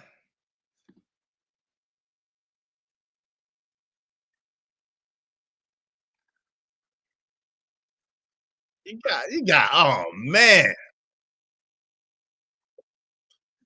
Oh my God, bro. Classic, bro. Oh, okay. You gonna make me do it to you, man. You gonna make me do it. I gotta do it. I gotta do it, man. You don't understand, man. You don't understand how Brand Nubians was like. Brand Nubians was the ish, man. Brand Nubians was the ish, man. Now, Brand Pooba, that's Brand Pooba in the front. That's Lord Jamar right there. The Lord Jamar right there, right over All for One, right? Lord Jamar. Lord Jamar is Sadat X. But come on, man. Come on, man. Let's get it, man. God, dog. Come on. I'm gonna have to do it. I'm gonna have to do it. Sorry. Yeah. One for all. It's all for one. I hear the beat of swinging notice if my name was David Ruffin. Quick to toast an MC just like an English muffin. Don't worry about a thing because the boo was never bluffing. I get headaches from the whack. So then I take a buffin' and I max. I wait until the opportune time and then I tax. But shit, I'm X. That ain't sinning is for sinners, so I guess I'm not a sinner. Beginners for beginners, so I guess I'm no beginner. This is how I spark it. There's money in my pocket. When it comes to having pleasure, I get hard as a rocket. Man, hold on, man. Let me go to slow down, man. Let me go to slow down, man. Slow down. That's what I am. What I am. Come on, man. Come on, man. Oh, that's the remix, but oh man, the slow down. Oh man. Slow down. Slow Beat drop. Pull it up, selector. Give them your version now. Sin. Hey, baby, your hips is getting big. Now you're getting big. Oh wait, hold on. Nah. I don't know what this shit is. Nah. I don't know what this shit is. Shout out to Briz Knight. I gotta get the official tissue, man. Yeah. Slow down. Slow down. Hey, baby, your hips is getting big. Now you're getting thin, you don't care about your weight. Now, Wooly Willie got a pair of my sneakers. Wonder where he got him because I hit him behind my speakers. The object of your affection is the T-type connection. What makes it clear you love to smoke the rules. The crackheads and crackmen, they come up to my door. I don't smoke jump, so what they knocking for? Kids love to feel on your feds, got a seal on your street time is limited to days. On your crack card, they're getting only agencies for comeback. Damn, Mrs. Shane, you're the mighty queen of vows with a wide-eyed look and a rotten tooth smile. Used to walk with a swagger, now you simply stagger from one spot on to the next. Yeah, of course, one the next spot on to the next. Bitch, get a job. For me, you won't rob because I smack you with a whole spill inside the drop because you got it with money and it's massive. Well, what you are is a stunt man. You're on a hunt, and your plan is to take all you can from a man and spread. I seen your kind before. You're not original. Just a sick mixed up individual. Giving up the crotch for a fresh gold watch. Marking off the good you get, going up another notch. Your ways and actions are like those of a savage. If the price is right, then anyone can rap it. Even Monty Hall can have himself a ball if his assets are in order. What's really scary is just somebody's daughter. So don't come around trying to make a profit at the expense of another man. Stop it. Man, come on, man. Stop it, man. Yo, the list goes on and on and on and on and on. I don't want to get struck. The list goes on and on and on and on and on. Yo, Brand Nubians got so many hits, it's ridiculous, man. Let me name them off, man. All for One, Feel So Good, Slow Down, Drop the Bomb, Wake Up. Come on, man. Stop it, man. Don't make me keep going, man. Come on, man. Stop it. Brand Nubians is classic, brothers. They are classic. They changed the face of hip-hop, man.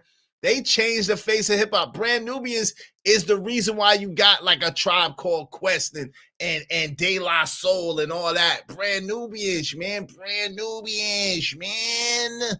Shout out to OG Sigma in the building. What's up, man?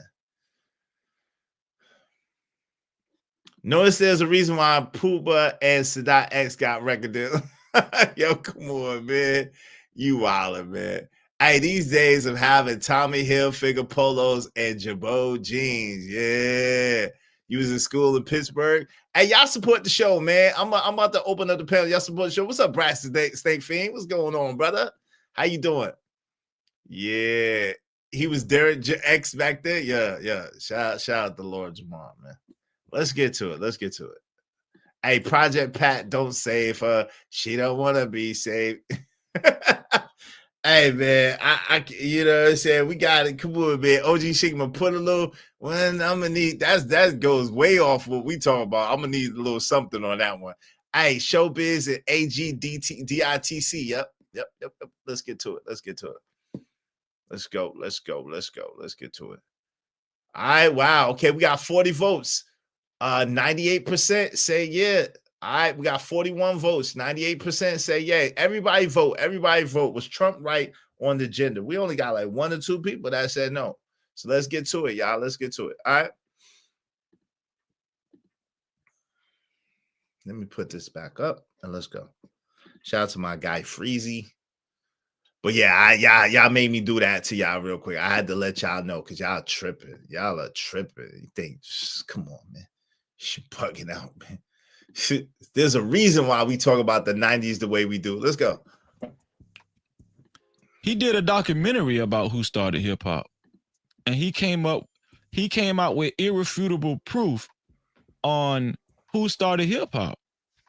Now, for a long time, Hispanics such as Puerto Ricans have said that they had a first hand in starting hip hop, creating hip hop. They're saying their contribution was breakdancing. They was the first one. Shout out to the guy, Jay Stevens in the building. Yo, I appreciate you. Y'all be like Jay Stevens and support the show, support Street now, man. Thanks, man.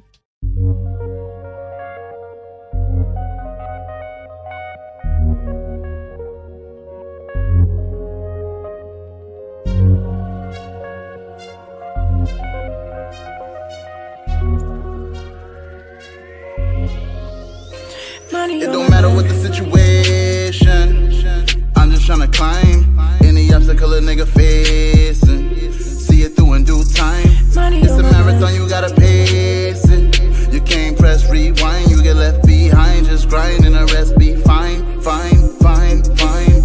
No matter what the situation. Yo, appreciate you, Jay Stevens. How you been, bro? Good to see you. Thank you.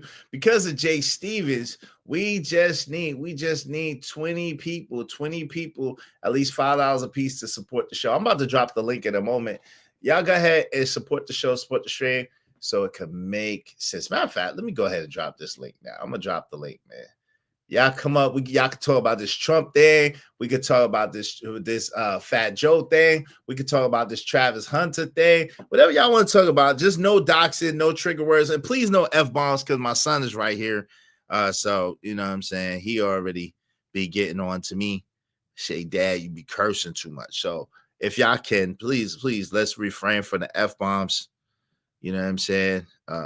I appreciate that. Everybody, make sure you hit the like button too. Likes are completely free. Likes don't cost you a daggone thing. They are free 99. So hit the like button. All right, let's get to it.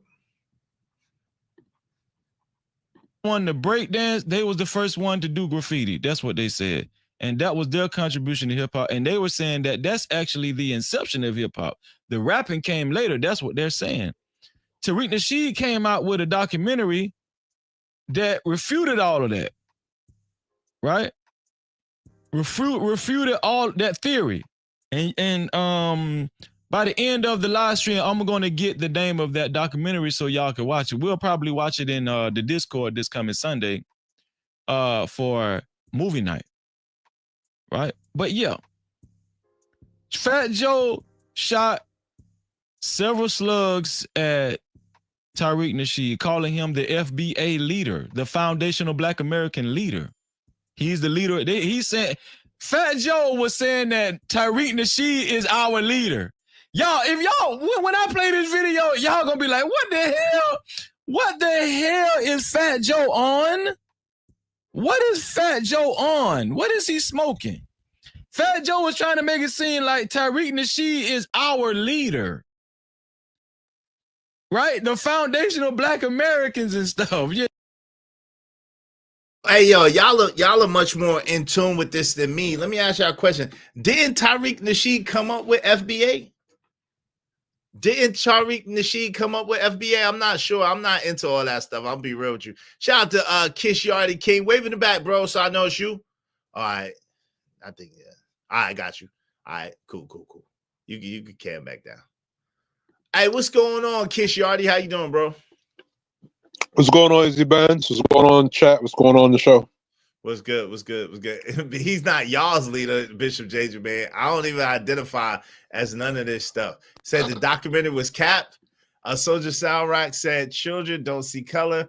We was kids who thought we invented something new, having fun. Yeah. Go ahead, fam. What say you, bro? What say you, Kish? First point. Fat Joe could articulate himself a lot better if he had a disagreement with Tariq Nasheed or any of the FBA. He could have articulated himself a little bit better than that. Way better than that. Let me say that. Way better. Because he just came out the gate. So now it makes it seem as if he's antagonistic instead of him articulating himself and saying something intelligent. Secondly, in my opinion, a lot of Puerto Ricans didn't really like Black American music like that, or music from Black folks in general. They in general. So it's like, and I'm from East New York, Brooklyn. So I used to remember hearing a lot of the older Puerto Ricans, I guess, bloomers, saying a lot of racist comments against Black American music or blacks in general. So that's my thing with Fat Joe. Well, I'm gonna be real with you. A lot of older people anyway had a lot of bad stuff to say about rap when it first came out. However, like in the Bronx, yeah, a lot of Puerto Ricans definitely was at the forefront of rap music. Shout out to Jay Watts, man. Thank you so much, man. Happy holidays to you too, family, and your son, and also to everyone in chat. Thank you so much, Jay Watts. I appreciate you. Y'all be like Jay Watts and support the show, support the stream. Happy holidays to each and every one of you, however you celebrate it. I appreciate you all. Thank you very much. Let's get it. Thanks, man. One for the money, too many haters. Trade for the homies that be getting that paper. Got money in the pots, money in the wall.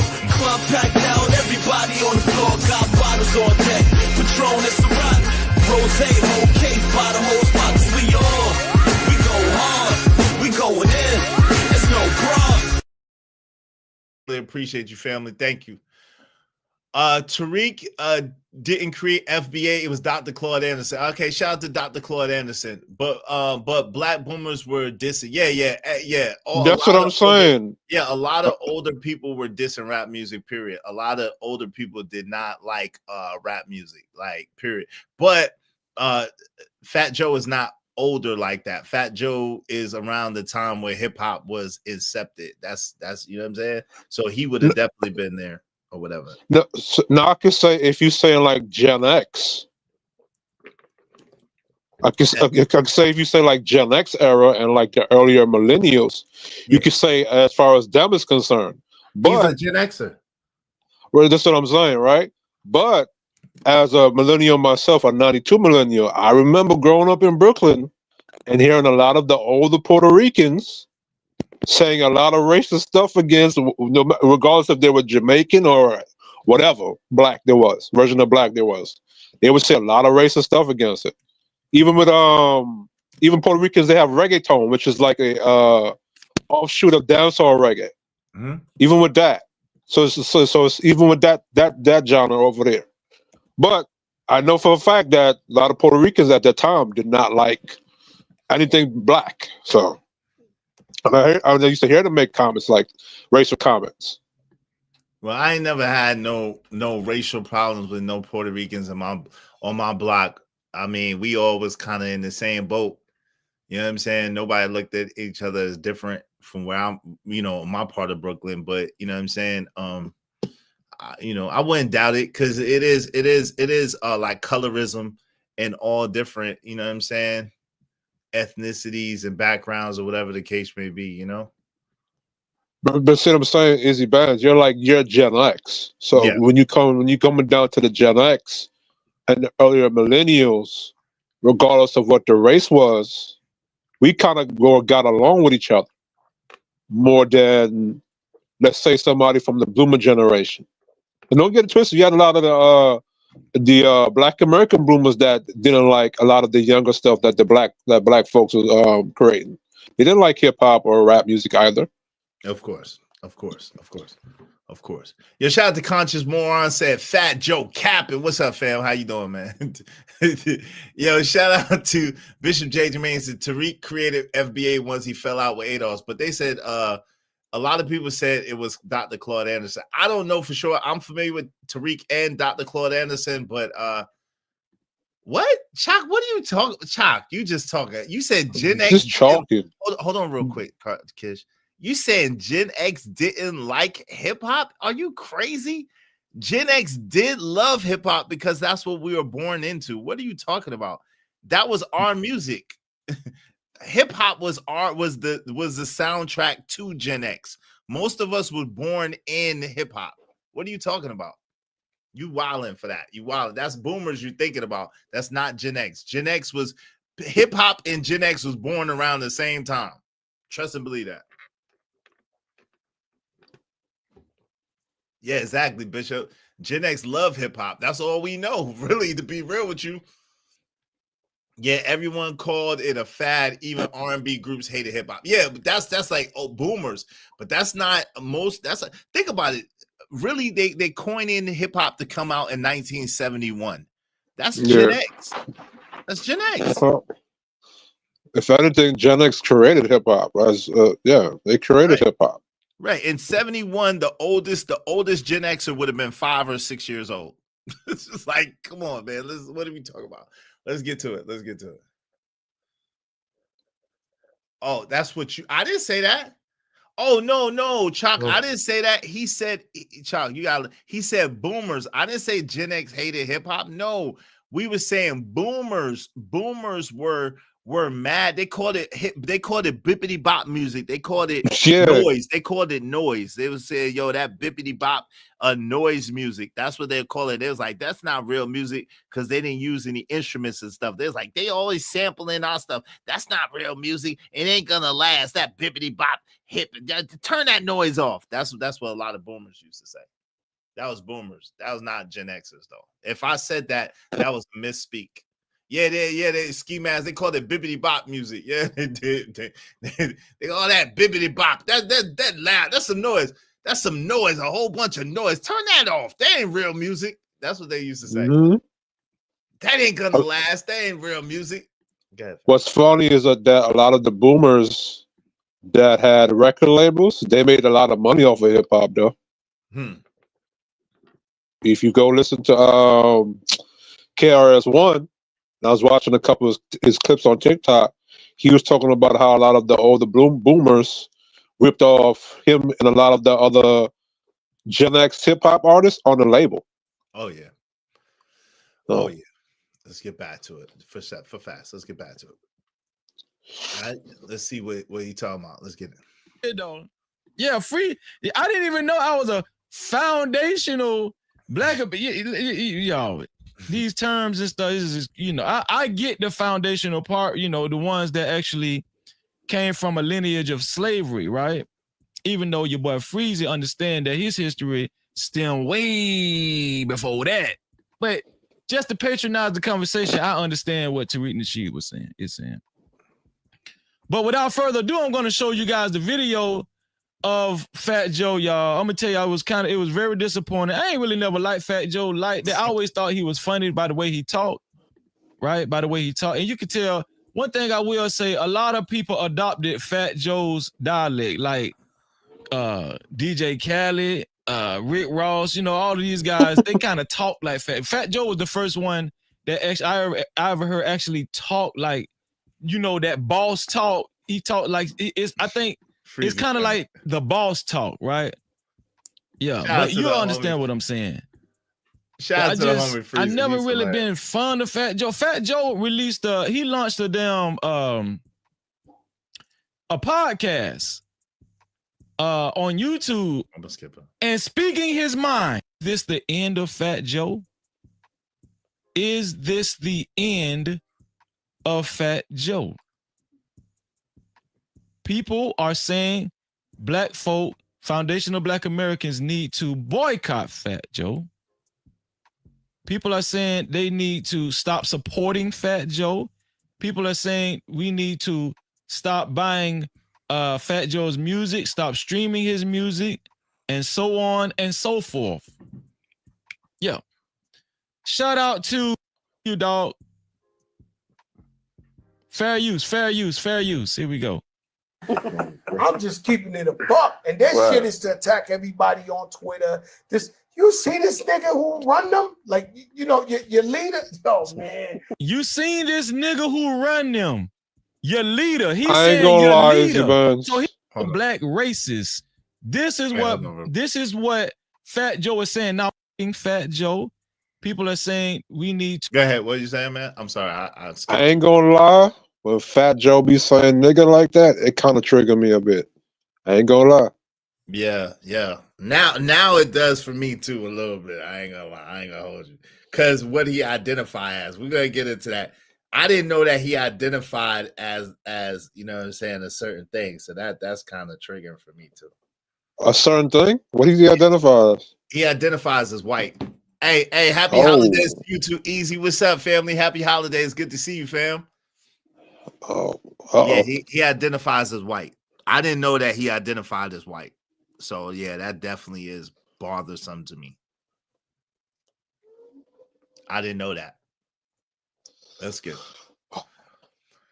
it. We grew up on Fat. Well, I grew up on Fat Joe, so I did listen to Fat Joe before. You know what I'm saying? And I like some of his music. Let's go. Let's see what's happening. To stop buying Fat Joe's music, stop streaming his music, and so on and so forth. Yeah. Shout out to Travel One in the building. What's going on? Hey, what's up, Tim, Jimmy Rucker? thank you for being here. Shout out to Kwafi Nino. What's going on? What's good? Hey, to Jimmy Rucker, what's good with you? How you doing, family? I'm doing good, man. I'm doing good. I'm just tapping in with you. You know what I'm saying? I get the whole Fat Joe thing. Like you said, you were shocked that he identifies as that. Mm-hmm. And I mean, bro, it's coming out more and more that you're finding out that a lot of these people, that's how they identify. Mm-hmm. I mean, and when you think about it, there's only one group of people who can't. You know, I joke around and be like, yeah, man, I identify as a 75-year-old white man, but at the end of the day, you can't. I cannot. You know what I'm saying? They ain't gonna let you. You shut. They're gonna tell you like Jimmy Rucker. They're gonna be like, "You shut your lying nigga lips up." Yeah, you know what I'm saying. You shut your lying nigga lips up.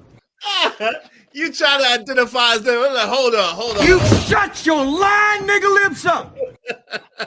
But yeah, man. But and I just always talk about these things with different people because I've gone back and look at the experiences that I've had, you know, just in the job place working, and you really see everything that I be listening to, you know, Tariq Nasheed and others like him, when they be talking, I'll be like, whoa, okay, yeah, this has really has been going on for the majority of my life. And I just, you know, I recognize it more and more now.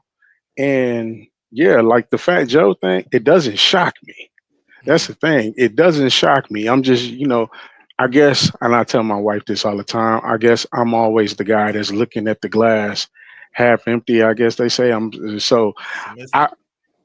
I don't really look at it as being pessimistic, but my thing is it's not going to shock me when it happens. That's the way I look at it. So that I'm more shocked when it doesn't happen. I guess and I mean, that may be pessimistic. Hey, whatever you want to title it, how you want to address it, it is what it is. But I mean, I always tell because I'm telling her, because, you know, we have our son, and I'm like, look, I get, you know, the belief that we want to be able to creed of your character and whatnot and everything, context of your character, like Martin Luther King Jr. said, but we haven't got there yet. Nah, we still haven't got there yet. We're, you know, and because yes, I get into these arguments with, my fellow black people. They be like, well, everything is in black and white. I'm saying, I'm sorry to tell you, but it is. Yeah. And I mean, you can want to like they had an issue, another issue with one of them schools in I think Wisconsin last week. I'm not gonna, but we all know what what happened. Yeah. And they was like, well, because of bullying. I was like, yeah, bullying is one thing. This is not bullying. These folks is putting out these manifestos talking about how they feel and what they believe in before they actually go do commit they act that they about to commit. And I mean, it's just, we are not. The only difference is that now more so than ever, it's becoming more and more in your face to where you have to deal with it, I believe. And like I said before, like I've talked about before with our previous national election, I mean, part of it was the fact that I'm from Los Angeles, California. They tried to turn the Chicago and New York into Los Angeles. I tell people all the time what they did, the only difference is in Chicago and New York was y'all were able to see these things in real time and actually see it when it happened. In Los Angeles, when I was growing up, no, it didn't happen like that. It was just it was like gradual over time where they was doing things like this.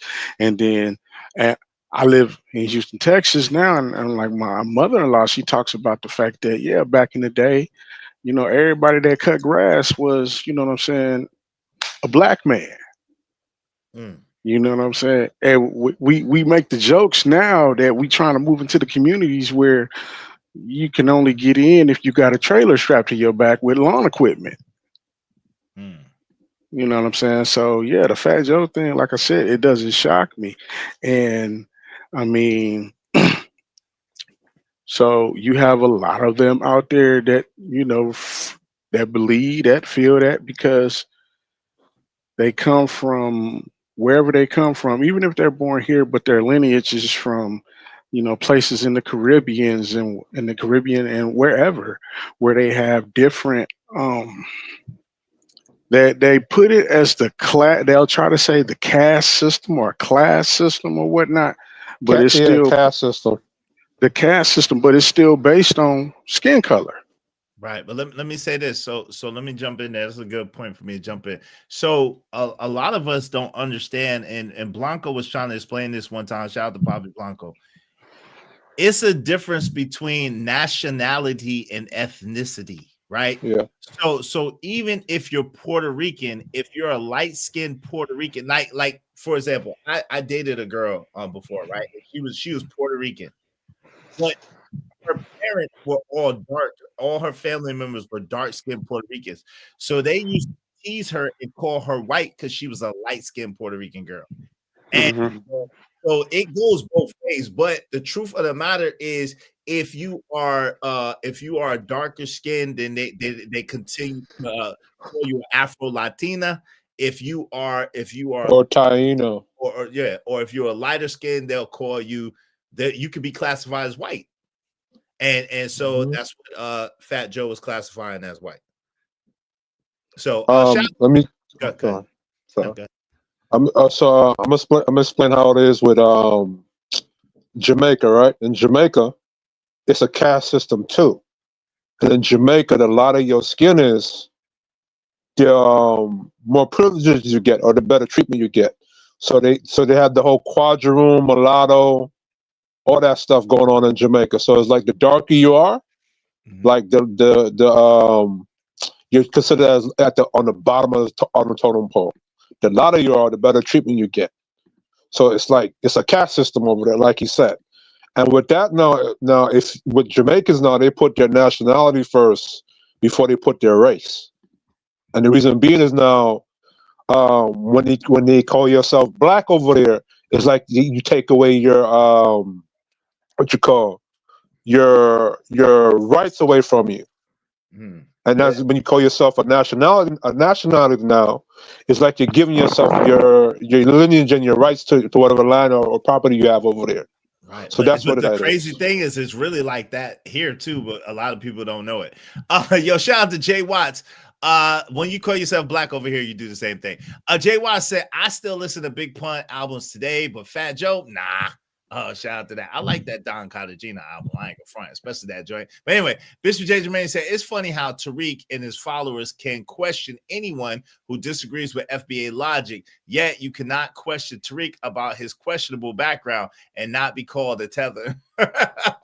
You talking about King Flex? Shout out to King Flex. Hey, well, since his father is Puerto Rican, that makes him a Puerto Rican. His mama a Cuban. Yep. But he got white up there. Conscious Moron said, "You from NY, is you a little biased, right? Maybe a little biased. I'm not sure. I'm not with Fat Joe on this one though. I mean, I understand how the culture is in New York, but I'm not. I don't agree. I don't agree with Fat Joe on this one at all. Not even a little bit. All right. So let me see. All right, let's move on. Let's get back to this. Noble Imhotep, what's going on, Noble? The whole world deals with nationality first. Only in the U.S. do people know nothing about how the world operates. Shout out to that. Shout out to Darvell. Shout out to Darvell Dobbins. What's up? What's up, man? What's up, Gemini 605?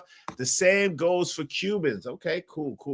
Y'all make sure y'all support the show, support the stream. You know what I mean? Dope discussions deserve dope donations. Compensation for the conversation. Help us reach our goal today, man. If not, we'll probably shut it down a little early because that means y'all not interested. But let's get to it. Let's go. Shout out to my sister, Mo Love in the building. Shout out to all y'all. Appreciate y'all. So I'm going to play some footage of Fat Joe talking. And I want you guys to listen close and be the judge of what Fat Joe had to say. Here we go. Let's go over here.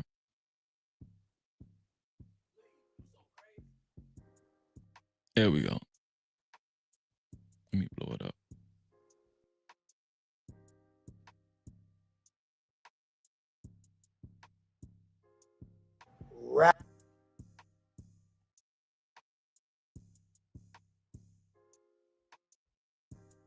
Come on, Freezer, you got this. These rumors were made by radical black racists. Radical black racists. The rumors that hip hop started by black people. I want y'all to follow me. He's saying the notion that hip hop, black people created hip hop and no one else, was started by radical black racists. This is what Fat Joe is saying. Now, mind you, Fat Joe is on Mav Hoffa's IRL podcast. It was brought to my attention that Mav Hoffa and all his homeboys are from the Caribbeans. That people are saying that Mav Hoffa and his homeboys, they are not really foundational black Americans. Their lineage doesn't come from American slavery. So this is why he didn't get a lot of pushback or backlash in person while he was at. Yo, let me say this. Shout out to my guy Freezy though. If you listen or anybody, yo, shout out to the only pushback I would give Freezy is, yo, FBA doesn't mean that you're a descendant of slavery. What's up, what's going on, Darvell? How you doing, bro? What up? How you doing? What's good? Killer. Hey, so it does not mean that you are a descendant of slaves if you're FBA. Foundational Black American means that you are from here and you're from this land. And we know that everybody that's from here and from this land was not necessarily enslaved. Facts. Okay, so that's one thing that we got to be clear on.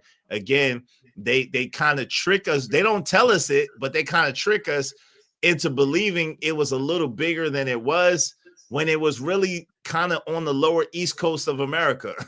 And everywhere else was like, you know what I'm saying? They try to make it seem like it was uncharted lands or whatever. But nah, there was people living on those lands. That's where you have the so-called Indian and Western wars, right? That's where you have those wars from. You know what I'm saying? Oh, they Read were the scalping Treaty of people. Guadalupe. Yeah, they was scalping people. They was doing this. Nah, there was Guadalupe. people on them lands, and they were free peoples. But the Trail of Tears and so forth and so on. But the thing of it is this: like, we have to understand that at the end of the day,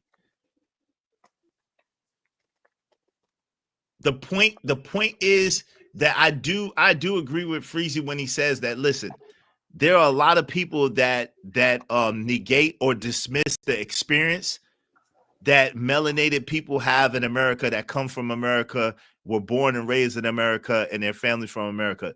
Our experience gets washed down and watered down and looked past and negated a lot of times. Right. And so that's a real thing. That's not nothing that's fake or pretend or victim. Nothing. It's an absolute thing, right? And it is offensive when people that don't have the same experience, people that have a language, people that have a culture, people that have a flag, people that have a country to go back to that with an embassy, with avocation, when they have derogatory things to say about us, and without understanding or the empathy to say, oh, these people don't have a flag, they don't have a nation, they don't have an embassy, they don't have anybody to advocate for them, and they've created almost everything. Everything. And everything has been stolen from them. Mm-hmm. So that's what the problem is. That's what the problem Including our identity. So I will say this though. Black Americans do have a right to say, look, listen, we did this, we created that, we are where this is coming from, right?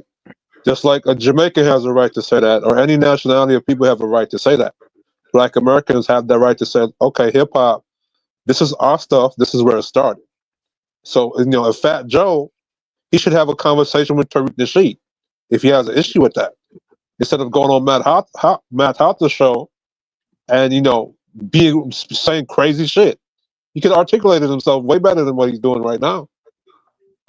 Can I interject and say something real quick? Yeah, go ahead, Darvell. And then Noble, you got after that. I want to say it seems like it's a hidden agenda. The hidden agenda is to get rid of the melanated people as much as they can. They've been pushing interracial stuff all on the television for the longest. They pushing it in the movies. Then from there, what else are they doing? They hitting people with colorism. They doing the colorism thing. They telling our women to go with Caucasian men. They falling for it. A feminization too. The feminization of the so-called black man. Yeah. Sterilization too. They want to get rid of us because they know we determine the offspring or the race of the child. And they, it's an agenda. It's an agenda, and the agenda is replace. And they trying to replace. The agenda is to erase the memory that you are the original people of this land that was stolen from you, and you have the highest right to the land as an Aboriginal American.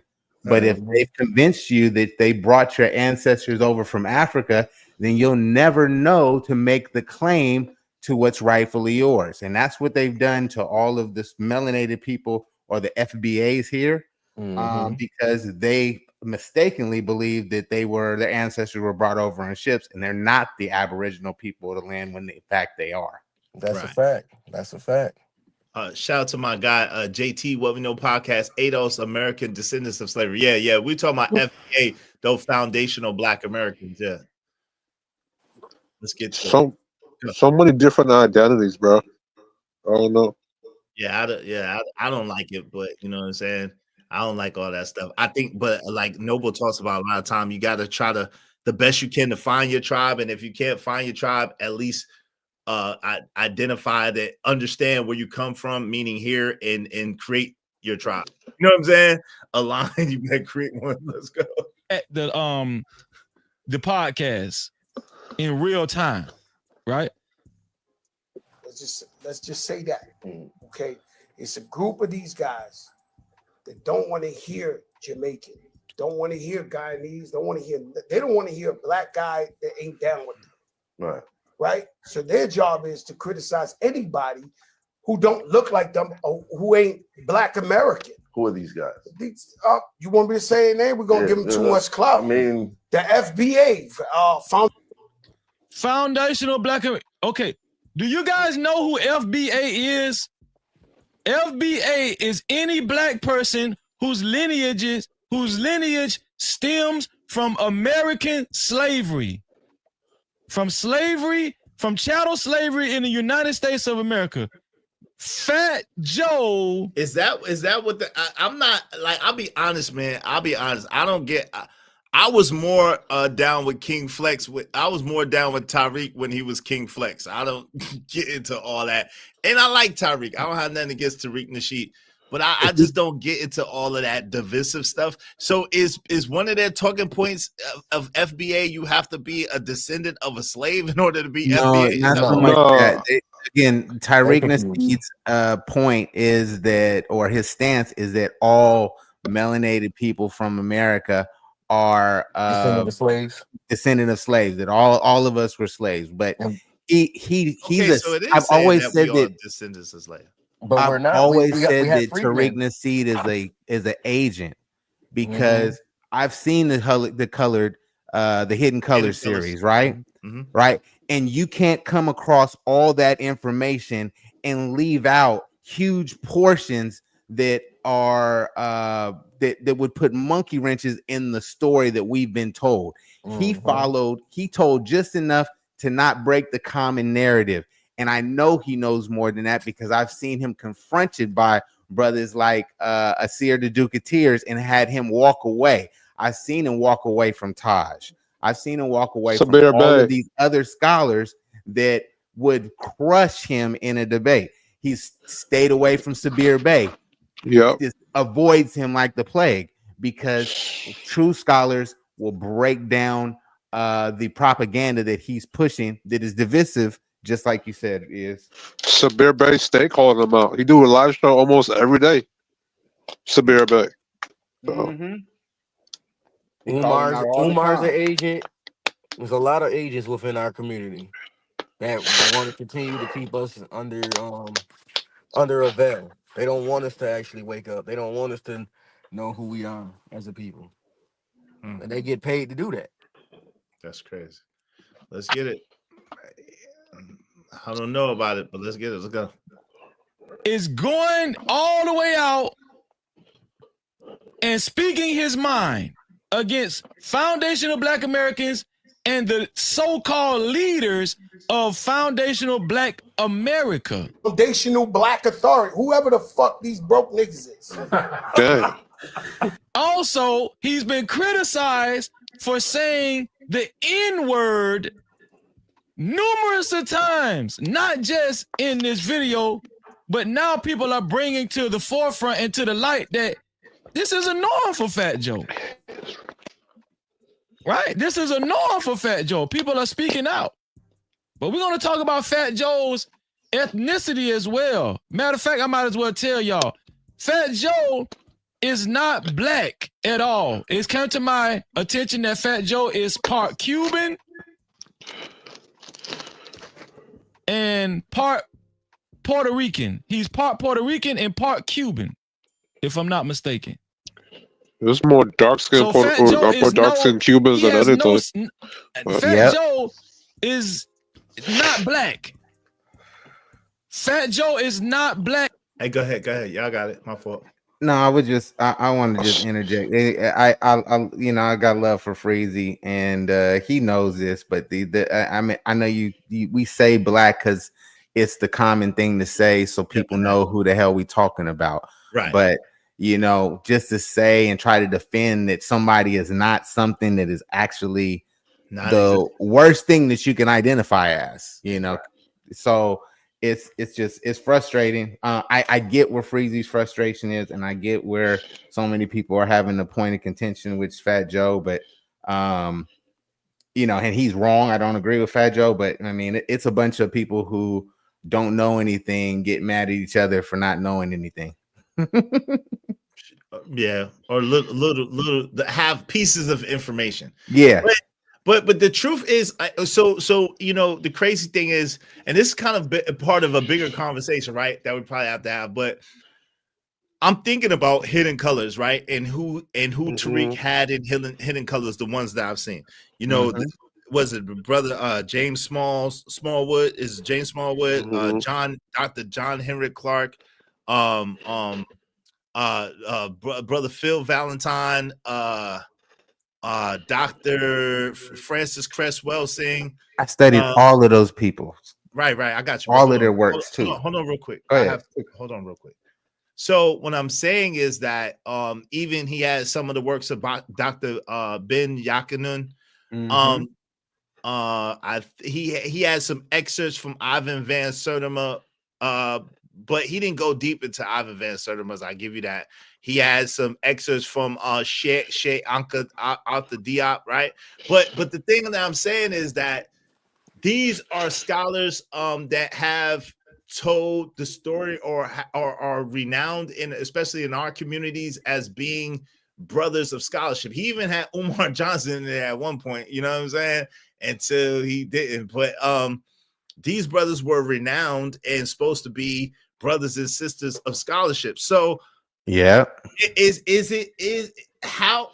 okay, so when you go and you thirst for knowledge, you go to seek knowledge and you wisdom and understanding, you go out and you're reading and you're studying and you enlightening yourself, whatever the case may be. Is it like how much responsibility is on you if you get misinformation and you believe misinformation? I guess is the long story short. I think hold on, Yardi. Well, you brought up Dr. Ben, right? Yes. Yochanan, right? Yes.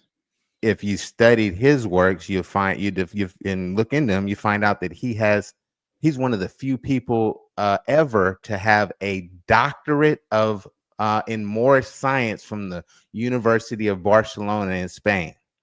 One of the few people I've ever known to have a doctorate in Moorish science and history, right? But you don't touch on anything about the 700-year conquest of the Iberian Peninsula by melanated people called Moors. You don't touch it. And on 3 Hidden Colors, there's nothing more hidden than the Moors, right? Well, the one that he did address, he said that the Moors sold us out exactly with King Leopold.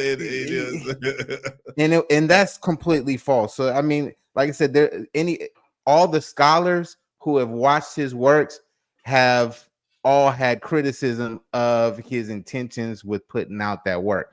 Of course, yeah, there are some things that he did bring to light in the film, so we don't look at it as all bad. But you can't you glossing over things that could have a huge impact on the psyche of melanated people here, more so than what you touched on in the film. So I yield the floor.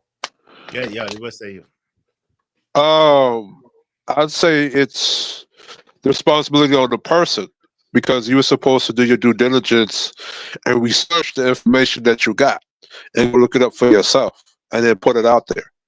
So I say it's more of the responsibility on the person that's receiving the information from wherever they got it. But it sounds good. You don't know what you don't know. Right. There's no way to know what you don't know. And until light comes in the darkness, sometimes you don't even know that you're in the darkness.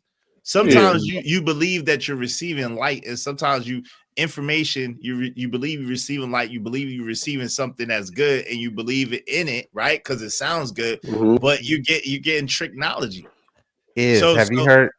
Have you? I'm sure I respect, right? I know you've heard of Behold a Pale Horse. Everybody else on the panel? Yeah. Yes. Okay. Yeah. The author of the Behold a Pale Horse, William Cooper or Bill Cooper, I live by his motto, and this is how you get to the truth behind anything, right? I listen to everyone. Anybody say anything that got some information, I'm gonna listen to it. If somebody gives me some information to read or some information to research, I'm gonna go research it, right? But I don't believe anything until I've proven it through my own research, which is cross-referencing and everything. That's how you get to the truth. So listen to everybody. That's why I watched all 3 of the Hidden Colors. That's why I was able to, pull out the 5 now. Huh? Isn't it like 5 now? You probably Yeah, it's watched 5. Yeah. Well, I've only seen 3 of them. I haven't seen the last 2, so I could be wrong. And I'm in the last 2. He might have talked about the Moors, but he did. I think it would. He did, but it wasn't in a good way. Yeah, exactly. He said they sold us out. And so he's still living on the premise of the transatlantic slave trade, being fact when it was a theory and has been proven as largely impossible in those numbers. So like I said, I don't trust him as far as I can throw him. Indeed. Yeah, it's funny. We always, especially myself, we always joke about Dr. Umar, but one of the things you always hear Dr. Umar say, don't believe me, research it yourself. And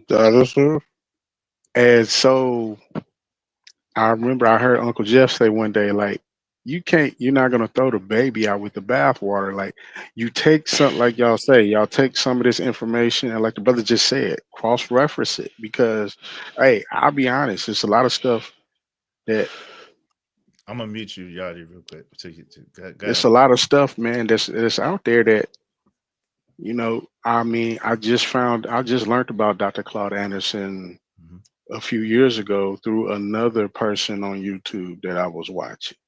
And so that led me to actually buy the books and read the books and whatnot. Even that work, I got four of those books in front of me, and even that work is incomplete and not. Yeah, really, I get it. Really, I get it. and you like, I believe he's a beautiful brother. I believe that he's means well, and I appreciate the work that he did. But if you really deep dive into it goes to the narrative too. Yeah, no. I get that part of it, because that has led me to do more research. Right, he does. That's what it is. Because honestly, let me just say this. Okay, go ahead. Because the thing is, you have to get this information from somewhere, and if you don't know, like someone like myself who didn't know and didn't have anybody around to actually pass down any kind of knowledge or anything. So that's what I'm saying. It has gotten me to actually start researching and going. And I didn't know who Dr. Frances Cress Welking was. Oh, come to find out, she done put out the ISIS papers. Oh, wow. So now then it makes me go back to when the guy, the author, he had the debate with William Buckley. Talking about Thomas Sowell? No. This is back in the 60s. No. Damn, I hate that I can't think of his name right now. But was it John Henry Clark? No, not him. Khalid Muhammad? No. He did something with Nikki Giovanni. Oh, James Baldwin. Oh, yeah, and he had a debate with that guy William Buckley, I believe his name was. I remember that. So it just makes, like I said, that these things have happened because I've seen these people and it's like, okay, you know what? Yeah, I'm gonna go ahead. Like I said, because they're funny, but some of the stuff is it makes sense. So let me go ahead and look at this, research this. Oh, okay, that don't make too much sense. But then, like the brother said, you have to do your own research. And so I find myself doing that now because, this information was not readily available to me when I was 15, 16, 17, 27, 37. I got you. But this is the thing though. So like, even if you get into Chancellor Williams, or if you get into even a brother, like I say, and I love Dr. Claude Anderson, no dig at all. But it's like he has a heavy emphasis on Black slavery. Like, it's a heavy emphasis on Black slavery. Mm-hmm. So does Dr. Claude Anderson. Yeah. Yeah. No. Hold on real quick, Jimmy Rucker. I'm sitting I'm here sorry. with Black Labor, White Wealth right in front of me, right? And in chapter Black Labor, White Wealth, which is by Dr. Claude Anderson, chapter 4, why whites chose to enslave Blacks. it's a heavy emphasis on blacks. It's a heavy emphasis on slavery. It's a heavy emphasis on, you know what I'm saying, that narrative. And it's like, yo, it's not the complete works. It's not the answer or the thing that would tell you, hey, look, it ain't really like you thought it was. Like, number one, it wasn't as many so-called black slaves as you think they were. Yeah. Number one. Yeah. Number two, it Yeah. wasn't as widespread as you think it was. Number three, it wasn't. It was much more so-called black people who were enslavers than you think were there. Oh, yeah. And Yeah. number four, you know what I'm saying? It's a lot to it. It's like a lot of moving parts. Yes. No. I agree. So it's like it's hard to really get to like the real root of the thing, and to get to the real like crux of it is challenging, man. It's not like easy, you know what I mean? So Oh yeah, no, I get that part of it, and that's why I say like I get where everyone, where you're coming from about, yeah, it's incomplete, because of course, yeah, it is, but in this, I would say, in this system that we live in, where they make sure that you don't, because the information that is given to you, that's what I'm saying, given, not that you actually go out and, because the information that you need a lot of times is not given to you. You have to actually go find it. You have to, and the thing is about it, a lot of people, like I said, like myself, didn't know how to find it.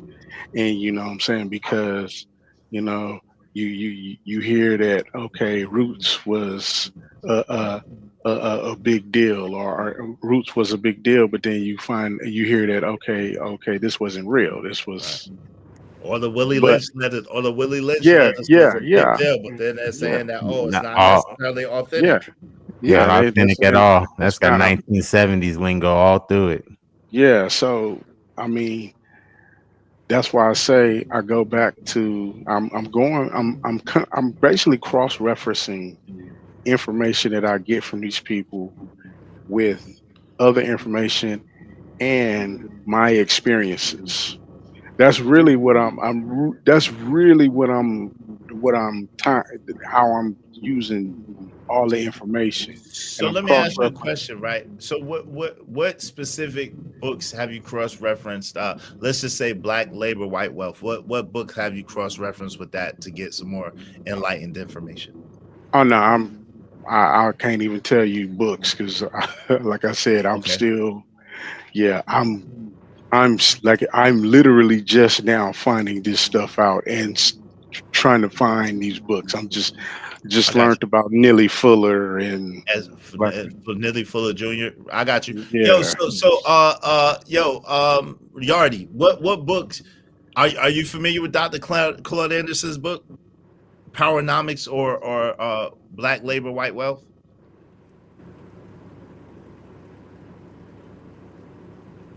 All right, Noble, I know you know. Noble, what books have you cross-referenced to?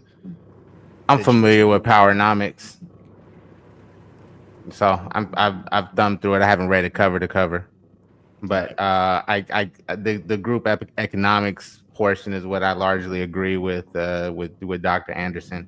But like I said, he's operating from a false narrative of history, with his the narrative of the disparity between I guess white and black wealth, so to speak. Yes, it's all due to us not being able to protect and pass on wealth to the next generation. That's what's caused the disparity, and he doesn't touch on that at all in the books that I've seen. Yeah. Well, he does touch on it, but he touches on it from a standpoint of the slave perspective. So yeah. Let me ask you, so it'll be helpful. I was asking the brothers for help to listeners. So, what are some books that you would suggest that would that helped you, that you could talk about, that helped you kind of solidify in your mind what truth is or what truth looks like? What are like 3 books that you could suggest to a person on their path to get to what so-called truth is? Wow. The book that did it for me was a book that my grandfather was trying to share with me before he passed. Like the last year and a half of his life Mm-hmm. is when I discovered that he was on some of the same stuff that I was on, searching for truth, and spiritually as well as, here in this third dimension. But his path was more spiritual in what he was looking for. So he had this book that I eventually found out my aunt gave to him. So my aunt actually has some more keys. She's always been, I guess the black sheep of the family. She said, I've kind of inherited that title right now. But the book is called The Ancient Secret to the Flower of Life, Volume 1 and 2. And I first got exposed to it in 2007. And Who wrote I bought it? Who wrote it? Drunvalo Melchizedek. I think I'm pronouncing that right. But it's a 2-volume book. It's I got it in 2007. My grandpa exposed it to me. I bought a copy of the volume 1. He passed in 2009, and then I inherited his volume 1 and volume 2. God rest his And his volume 1 and volume 2 had highlights, underlines, notes, which it was almost, when I read it, it was almost like he was talking to me, right? Like, pay attention to this. And in all of my research since then, I haven't found anything that's in my studies that have contradicted the information I found in that book. So it's a little off kilter from most people, but there's so much truth. He goes into Egypt and the rituals there, and he ties all of this into raising your consciousness to a level of crown chakra or Christ chakra or Christ-like deific thinking. So, and that's the ancient secret of the flower of life, volume 1 and 2. Shout out to that. Shout out to Vixen Forever. Hey, shout out to you, sis. I hope you liked your intro today. If you caught it, I did give you an intro. I do appreciate you sponsoring Saturday's show. Salute to you, sis. Good afternoon. Good to see you. Shout out to Following the Logic in the building. He said The Miseducation of the Negro by Carter G. Woodson. You think that's a good book to illuminate? That's a good book. What the other one, the one with the long title might be the better one though, right? What's the one with the long title by Carter G. Woodson? What's the name of that book? It's a long title. Wait, let me see if I can find it. It's another one by Carter G. Woodson. That's a long title that might be a little bit better than that one. But shout out to that. OG, I appreciate that. Following the logic. OG Sigma said, "Izzy AM." And you challenged me in my mind. I'm definitely going into the next year reading more books. Yeah, readers are leaders, man. It's important to read. Get your reading up. Yeah, absolutely. Thank you, sis. I appreciate you. Real or not, this is mostly harmful self-talk. What are you talking about? Consider focus on power uplifting things that position you to win today instead of dwelling on oppressive thoughts that stuffs you in a corner. Well, I understand what you're saying, but I don't think that we're talking. I think that we're talking more on an illuminated level, like to say, hey, listen, what they taught you about slavery is not necessarily true. What they taught you that you are and where you came from is not necessarily true. It's on you to be able to get the information and cross-reference the information, because the truth of the matter is you have a super conscious mind. You have more than just a conscious mind. You have a super conscious mind, and that super conscious mind is a collective of the DNA and the memory and the epigenetic memory that you have throughout your generations. So even though you can't necessarily consciously remember, your DNA remembers. And so if you have been, if your DNA has been taught that you are something that you're not, if you have been walking around with Timon and Pumbaa your whole life, thinking you're a warthog or a daggone, what do you call a meerkat, then and you're a lion, you're in trouble. So the truth of the matter is you have to come to some sort of quote unquote, to start pardon the cliche, knowledge of self. You have to have some sort of knowledge of yourself in order to overcome and make lasting change. That's what's gonna change everything. Here's the Knowledge book. itself. Hold on, let me bring it home. No doubt. Hold on, give me 1 second. If you say I'm a millionaire, I'm a millionaire, I'm a millionaire, I'm a millionaire consciously, but your superconscious, your subconscious don't believe it, it's actually gonna repel because you're gonna be a liar to yourself. And you're actually gonna repel that what you think that you want because I'm a millionaire, but you see you're not a millionaire, ain't gonna work. So it's not necessarily positive talk. You do need to have positive self-talk, like I always say, but you need to be able to declare things that you can believe in your in your subconscious and your superconscious. They got to be able to believe it's true. And if they believe it's true, they'll work hard to make it happen for you. Go ahead, Brother Noble. No, I wanted to, another book that I think is something that's critical is 100 Amazing Facts About the Negro with Complete Proof by J.A. Rogers. Okay, 100 Amazing Facts About the Negro with complete truth. Make sure you put with complete proof, because if you don't, then you're gonna get the agent's book, and he named it the same thing, but just left out the complete truth. And his name is, he's a dude with African ancestry. You said J.A. Rogers? Gates. Yeah. Lewis Gates. Is that Lewis Gates? Yeah, Lewis Gates has a book with the same name, right? And he put that out to make sure that people don't stumble across J.A. Rogers' book. Another book that J.A. Rogers wrote is phenomenal, is Nature Knows No Color Line. Amazing books. These will open up your mind to, some of the things that have been hidden from us, and some of the psychology that's been placed upon us, so we'll never find out who we really are. No doubt. Shout out to Daniel Berry Sports Highlights. What's up? Quick question is, I'm sorry, but the Rogers guy, is it Joel Augustus Rogers? Yeah, probably J.A. Yeah. Jamaican American author. Is that it? Wait, I didn't hear the question. Say it again. Is it Joel Augustus Rogers? Yep. A Jamaican American author. Mm-hmm. Yep. That's 100 Amazing Facts About the Negro with. Okay, yeah.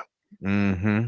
Okay. It's a short read, because you don't need a lot of fluff when you're telling the truth. Oh, I love it. I'm looking at it now. Okay, yeah. This is and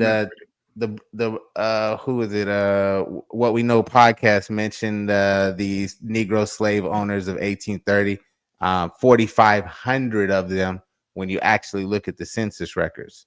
So yeah, there was, in this 30 years before the emancipation. So yeah, I remember hearing about that. Yeah, a lot of people don't. That's a high number. That's not a small number of Negro slave owners. And there was a whole lot of European indentured servants, or that's just a fancy name for slaves. I got a book called White Cargo right here, and I got a book called Poor White Trash. I believe that's what it is. No, it's called White Trash by Nancy Irenberg. And both of those books, they want to uncover the hidden history of the other slave class of America that nobody talks about. It's been hidden. Hey, shout out to Darvell, man. Thank you, man, for coming through. Man, I wanted to hear more from you. He said, Ma Dukes needs me, y'all. Enjoy the rest of the show. Thank you, man. He said they were the first slaves. Yeah. Shout out to you talking about the Irish here. The first slave was Slavs. Slavs, yeah. Yeah, that's where the word comes from. Yeah. Shout out to What We Know podcast. Easy. You must be talking about free Negro owners of slaves in the United States in 1830, together with absentee ownerships of slaves in the United States in 1830. That might be it. I gotta look at it to say it, because it's a long title. Hey, make sure y'all supporting the show, man. Yo, listen, Y'all ain't getting this from nowhere else in this space. So make sure y'all support the show, support the stream. You know what I mean? Dope discussions deserve dope donations, compensation for the conversation. Let's do good business. Most of the people that was in Hidden Colors series were not actually friends with Tariq. It was just business. I understand. Upward BM said it's 100% the responsibility of each individual to assert discernment and due diligence of his or her own research and knowledge. Yeah, understandable. I get that. I agree with that part. Hey, Tariq got mad at Tommy Sotomayor for calling him out about not mentioning the tiny caps in Hidden Colors 1, 2, and 3. Damn. Oh Lord. Good point. Make sure y'all supporting the show. Yeah, definitely support the show, support the stream. Now, I mean, let's get back to this. And then did you see there was some interesting things said, Noble, on Sharon's show yesterday? And I want to briefly get into that. If we don't get much support, I'm probably going to close it down, though, because that means they all are not interested. All right. We need some more support. I think we just need 19 more people, at least $5 a piece. Y'all make sure y'all support the show, support the stream. You know what I mean? Appreciate y'all. Salute. At all. I just want y'all to know that. Shout out to Coach Ferg in the building. What's going on, Coach Ferg? Great to see you, dog. Shout out to Freezer. Fair use. Here we go. I'm just keeping it a buck, and that shit is to attack everybody on Twitter. You see this nigga who run them? Like, your leader? Yo, man. You seen this nigga who run them? Your leader. He's saying your leader. So he's saying, listen, I don't know about y'all, but that's insulting to me. Your leader. He calling Tariq Nasheed. Black people. He's calling foundational Black Americans who support the message that Black people created hip-hop alone. He's calling us broke, and he's saying that Tariq Nasheed and Lord Jamar is our leader. He's being very facetious. Very facetious. Now, I want to say this. I do notice, and y'all can correct me if I'm wrong, man, but I do notice with a lot of so-called foundational Black Americans, they do look for more reasons to divide and they do have a lot of divisive language in my anecdotal experience. Have y'all experienced the same thing, or am I just tripping? This is what the whole FBA movement is about. It came about when this whole talk of reparations came about, and rather than get just anything, for something, they wanted to isolate themselves from other melanated immigrants that have came into this country.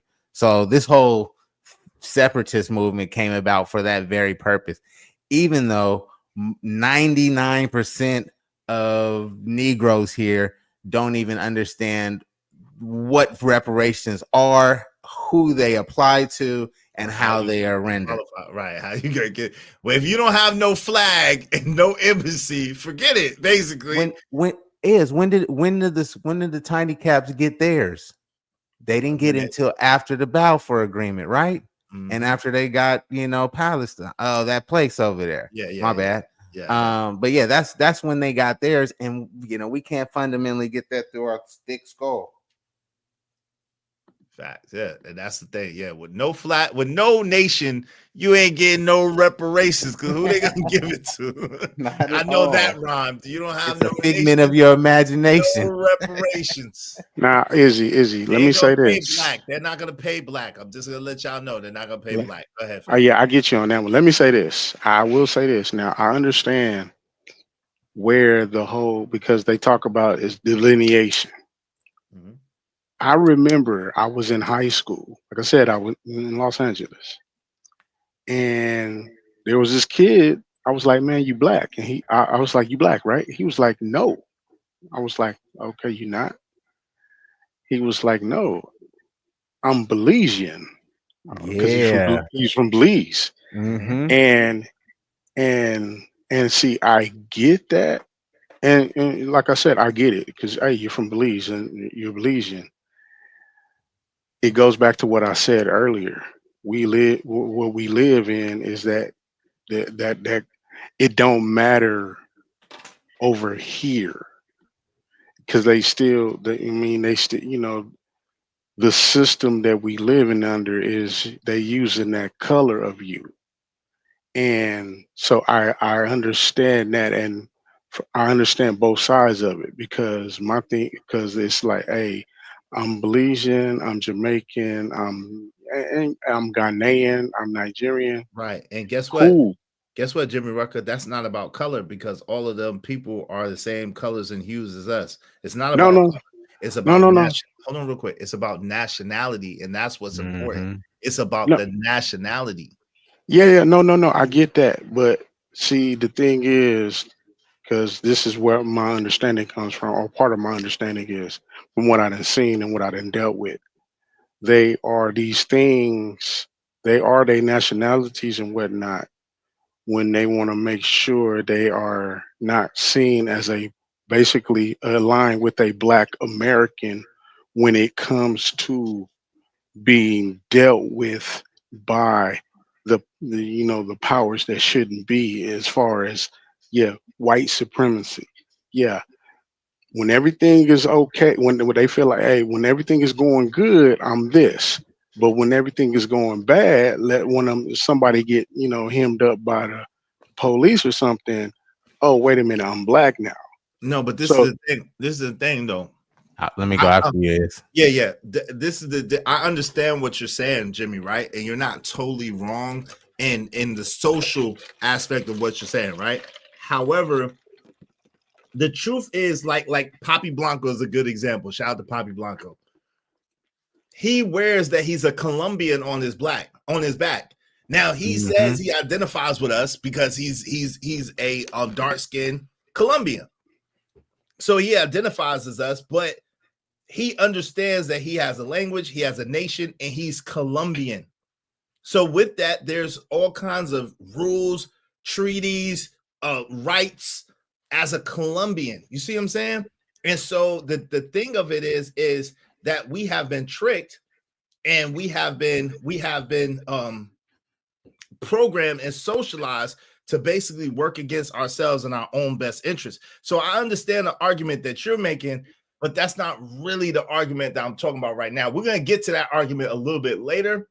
But the problem is, we don't know who we are, and we don't have any identifiers, or we haven't done a good job to establish, a lot of us establish what we need to establish to get what we need to get, if that makes sense. Go ahead real quick, and then Jimmy, you got it. They punked us out of our identity back when they started the colored thing, right?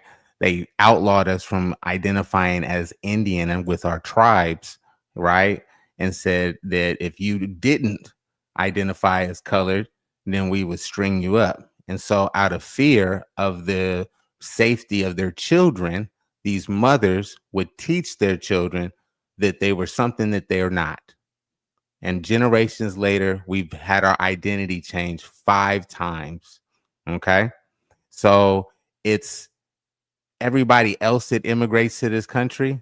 They may come in and assume one of the 5 statuses in Federal Directive 15, but they know who they are ultimately. And that's why they come over here and they do business with each other and practice what Dr. Claude Anderson talks about with group economics with their people. So this is why they can come over here and excel in our economy, and we largely have stayed poverty ridden. Although we are progressing more with technology, but largely the wealth gap still is there. So that's the biggest issue. It's not so much the Belizeans. Poppy Blanco, he's from Colombia. He knows his people, and they're actually more closely related to us than our cousins across the pond. So yeah, right. Like I said, it's we're getting better, but I mean, I get proud of people when they say that, hey, correct me, and when they're not, when they you assume that they're Black and they're not. Oh, Yeah. Oh, no, I'm with you with it, because like I said, that's when I was a teenager. I was in high school. That's what I'm saying. Okay, I was in high school when that happened, and I was because I had never heard, because Man, I was look, asleep. I assumed that I had to learn the difference between Latino people because hell, I grew up, like I said, I grew up in Los Angeles where the El Salvadorians was down with my neighborhood, but the Mexicans was down with the other color neighborhood. And when I Mm-hmm. say color, I'm talking about fabrics. Yeah, I know what you mean. I Okay. know what you mean. I know what you mean. Okay. I'm So from Sac. I'm from Sac in Oakland. Yeah, I know that. okay. So yeah, the El Salvadorians was down with my neighborhood, which was Bloods, and yeah, the Mexicans, they would be down with the Crips, and so The Soars and the Noors. Yeah, I know. I had to learn that, and when, like I said, when that guy hit me with that in high school, it was okay. Yeah, so that's when I started learning. Okay, because it was just like with the Asians, like I mean, like I said, I know Belizeans, and I know when I met a girl who said she was Belizean and Jamaican. I said, how the hell did that happen? Excuse my language. I said, how did that happen? I said, girl, explain that to me, because as far as I know, no, they don't rock together like that. Not over here. Not from what I done seen. So yeah, I mean, so yeah, man. I mean, so I get it. Like I said, and it is like what you were saying. I know it is part of a bigger discussion. So that's why hey, I like the information I can get from brothers, because, like I said, this is really relatively new to me. Like, really, honestly, I'm like, I would actually honestly say 4 years in now that I'm like, oh, okay.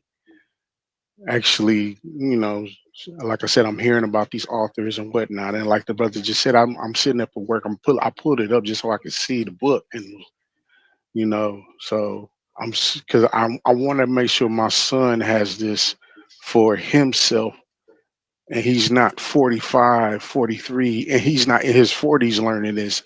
He knows this before he gets to high school. That's why I want to have more children, Jim. Right now, at 45, because I mean my children are grown right now, but with what I know now, the type of child I can raise, the intelligence, the conscious level of the children I can raise now would be far surpass what I was able to do in my youth as a young parent. So my prized possession is my library. No doubt. Yeah, I'll man. sell everything But you before can, those. but you know what the crazy thing is, though, Noble. And then give me 1 second, Jimmy. Let me read these. Go ahead. Real quick. The crazy thing is, you might be better off getting a young apprentice, like someone who sees you, hears you, and tries to get the knowledge from you. Because unfortunately, what they said, the grass closest to you usually gets the least amount of water. Mm-hmm. I have many apprentices. And that's dope. Yeah. And those will be the ones that's hounding you down, the ones that trying to get, those will be the ones that are like your kids, for lack of, I know some of them are men. I go to you to get information. So I'm not dissing myself, but I'm just saying, like, at the end of the day, it's like only a lot of times we got to understand that the family that we choose sometimes be better than the family that we just got stuck with. But yeah, Eviction Fucking said, I don't know, maybe my father taught us different. Although we were born in Nigeria, but our father has always told us we are black. Well, okay. Well, see, this is the thing, right? So shout out to you. And I understand what you're saying. And I got to shout out to David M, because I always went back and forth with David M about it. I was like, David M would tell me, give me 1 second. David M would tell me in the chat, he was like, yo, man, come on, we're not black. I said, yo, I know, David. I said, but I'm trying to speak to a wide audience that only identify. It's like when I talk about Jesus, right? I know that his name ain't Jesus. I know his name is Yahshua. Yahshua is Yahshua at best, right? Because there were no J's and there were no C's, but that's how y'all identify him. So that's why I don't call him Esau around y'all, because y'all won't know who I'm talking about. And only some people will know if I'm talking about Yahshua. Only some people will know that, right? So I say Jesus, but it's kind of like a common term. But you have to understand that black is a designation, and it's a designation in order to attempt to rob you. Basically, it's no such thing as black. It's no, you got to have the knowledge that there's no such thing as black. And black is not an ethnicity. Black is a social designation meant for you to have nothing, meant for you to stay with nothing. Okay, just for the record. I can read them free white person in Black's Law Dictionary, and it strictly says does not mean Caucasian race. So who's the free white people? Fat Joe. No, don't talk about Fat Joe in there. But yeah, I know little hats, but really, but yeah. Like I said, I mean, but Fat Joe classifies as white. That's the funny thing. He has, when they pull up his paperwork, it has he's white up there. Yeah, I got more right to claim that title than he does. Well, he still claims it based on the definition. Shout out to Upward BM said, is that because blacks go back to slavery and stop there? Not necessarily. It's because we don't, a lot of us, yes. No, not necessarily. It's we don't know where to begin, and we don't know where we stop, or when we start or where we end. That's the problem. We don't know where we start, and we don't know when we end. That's what the issue is. But is that his statement is actually true? That's a girl, though. Black's history starts with slavery, because before the 1500s, that word didn't even exist. Right, Negro. Yeah, okay, I guess. Yeah, Negro didn't even exist. Negro, it was created in the 1500s when they discovered a river that had black water. So they called it the Negro River. Guess where it's at? In Brazil. I got you. So that even the word black is directly tied to the Americas, strictly and first. Jay Jermaine said most Negroes rep the hood of their city, keep it above. Yes, they do. That's the tribalism, but it's misplaced tribalism. And there's no property in the nothing hood. Right. There's no ownership. There's no real economic power. There's no real.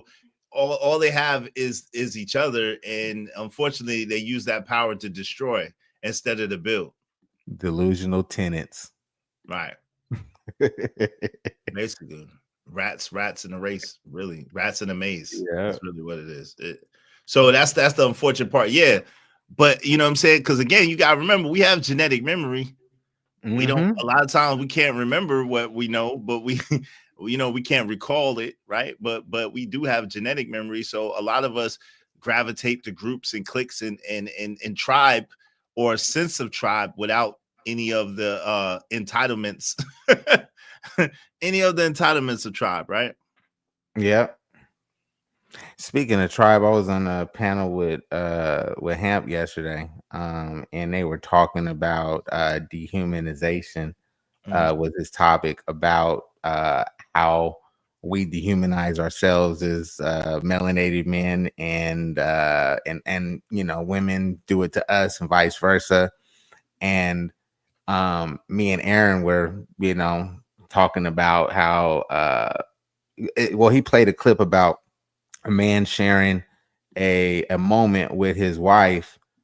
She came out there asking what was up with him, and he was looking at this spool of wire that was wound down, and he equated that he bought that 40 years ago, and the spool of wire was almost gone, and he equated that to his life, right? And he had on a Jets hat, and she was like, "Is this about the Jets? Are you talking about that?" And he just got up and left and walked away. And the caption said, "This is why men don't share their feelings with women," right? And so the follow-up video came out that it was, kind of scripted but organic. He told her to record, so it wasn't like, she was maliciously just recording and sharing a personal space, but everything else of that was organic. But I brought that up about dehumanization because me and Aaron was talking about tribes and how we have to form as men our own tribe of men, that we can actually share, our, vulnerable moments with each other, because we only understand, we're the only people to understand what other men go through in life, right? So we're the only ones that can actually truly empathize with another man when he's going through something. And the only way you can truly feel trust and be vulnerable with other men is if you have a close, tight-knit tribe that you can put that trust in. So I urge all young men to, find other men that have of like mind and spirit and cultivate that tribal, spirit amongst that group, because that's going to be vital for your success in the future. I yield. Absolutely. No, that's absolutely positively a fact. What say you, Jimmy Rucker? You had anything you wanted to add before we go back to the video? Oh no, bro. What the brother said is spot on. I mean, yeah, they always talked about the talented 10th. Develop your own talented 10th. So no, brother, spot on, man. And look here, I'm gonna mute my mic and listen. Yeah, let's get to it. Let's go. We only got a little bit more of this, and I'm gonna go to the other video, and then we'll probably close out because y'all not supporting the show, so y'all not really interested. All right. If y'all are interested, if y'all want to keep the show going past the top of the hour, because I do got some things I need to do. Make sure y'all support the show. Let me just put this out here right here. We need at least $50 more if you want to keep the show going past the top of the hour. All right, y'all support the show, support the stream. You know what I mean? Let's go. Let's get it. You got to be fucking kidding me, man. And so they trying to change the narrative. They're not from New York. Right. So they telling a whole nother story. This was whoopity doop wop. This, that, yo, bro. Fuck these rumors. So he's saying the only people outside of New York is actually saying that black America. No. Would be him. No. Hip hop didn't. Hip hop started out violent and braggadocious. It didn't start out. No. Hip hop started rebellious, violent, and braggadocious. It didn't start out being educational. No. Nope. You gotta understand, hip hop was born in poverty out of inner city culture. So all the grime, all the grit, all the dirt, all the pent up aggression, all the pent up anger, all the frustration, all the hopes, all the dreams, all the aspirations was all rolled up into one. So now it wasn't necessarily education. It was an outlet. It was a release. It was a form of expression. Mm-hmm. You know what I'm saying? Yeah, it was a form of expression to be able to. Yeah, that's probably not the greatest name to name, but I know what you're saying. I'm just saying that's what most people attribute to, being the first. So it's up for debate, though. Yeah. Now the Grandmaster Cash or Flash, one of them, was actually the first. But yeah, shout out to Ebony. What's going on, Ebony? Good to see you. But yeah, so hip hop really didn't start at education. I cannot tell that lie. That would be a lie. I know better than that. It didn't. It started out in the hood. It started out in the ghetto. It started out grimy and it started out like raw and rugged. It started out, I got more shoes than you. I got more clothes than you. My jewelry is better than yours. My girl is better than yours. My car that I don't even have, using their imagination, talk about the stuff that they had. And like my man Special Ed was I was just about to say Special Ed. Special Ed was kind of like the best embodiment of it on a mainstream level. I got it made. You know what I'm saying? That was kind of the embodiment of it. Yep. I got it made. My I'm talented. Yes, I'm gifted. Never stole, never shoplifted. I got the cash, but money ain't nothing. Make $1 million every record that I cut in. My name is Special Ed, and I'm a super duper star. Every other month I get a brand new car. Got 20, that's plenty, and I still want more. Try to buy a Honda scooter, got 74. I got the richest. I supply my needs. I even got land in the sand of the West Indies. I got an island of my very own. I got a dog, a dog with a solid gold bone, and I make all the money from the rhymes I invent. So it really doesn't matter how much I split, because I make fresh rhymes daily. You burn me. Really? Stick, just blink, and I made 1 million rhymes. Just imagine if you blink 1 million times. Damn, I'll be paid. So it's braggadocious, man. It was all about one-upping somebody. It was all about, I'm better than you. That's what it was born into. It was born into competition. It was born into into bravado. It was born into dreams and aspirations and desire to get out. And it was born into poverty. Like so some of these kids' favorite actors were pioneers. Right. And they don't even know. Yeah. So hey, Echo, how you doing? Good to see you. I thought it was rap that got ratchet after hip hop. No. So what happened was it was born in a park. Like my man said, hip hop started out in the park. So when you was in the park, like Biggie, I don't know if you ever seen this up with BM. You'll see a thing with Biggie on the Ave and he's rhyming. I got 638s, some 99s, and he rhyming, right? And on the bodega right next to the corner store. So we used to have what's called block parties. And in the block parties, the DJ would come out with his turntables. And then eventually they came out with the mic. And that's how rapping started. And it would be one person versus another person talking shit and just snapping and telling how they better than them and whatever. And that's whoever had the most cleverest, flyest way to say whatever, they was the one that won. It's imagination. It's all about imagination. It's all about projecting and seeing and visualizing, and you know what I mean. But then it was gritty because the street life. As so-called black people, melanated people, good potato salad people, for whatever reason, we pedestalize the dregs of society, like the dealers or the PIMPs or the you know what I mean. That's what we pedestalize. So it was gritty. It started with one mic. The mission was dope. Yeah, the mission was dope. Broken glass everywhere. People pissing on the stairs. They just don't get it. Sometimes I wonder how. Push me because I'm close to the edge. I'm trying not to lose my head. Yeah, I ain't gonna front though, but yeah. It started out, but then as it went along, and that's how I'm bringing in my new year, man. I'm bringing my new year with old school hip hop and old school R&B from 30 from the 31st all the way to midnight. As it started going on, and as it started evolving, then you had self-destruction. You had it for self-destruction. We ain't had one of those in decades, bro. Where just a big collab of any artist, the same gang. I think any artist. I think we're all in the same gang was the last one. I think. Yeah, it was. I think it was. And then the song, the R&B song they did in Jason's lyric. Oh yeah. You will know. You will know. But then they did another one, the best man, trying to be the best man I can. I think that was just a group though. A small group, because remember the reason why I just saw it the other day. I was looking at it again, reminiscing when they had them all on.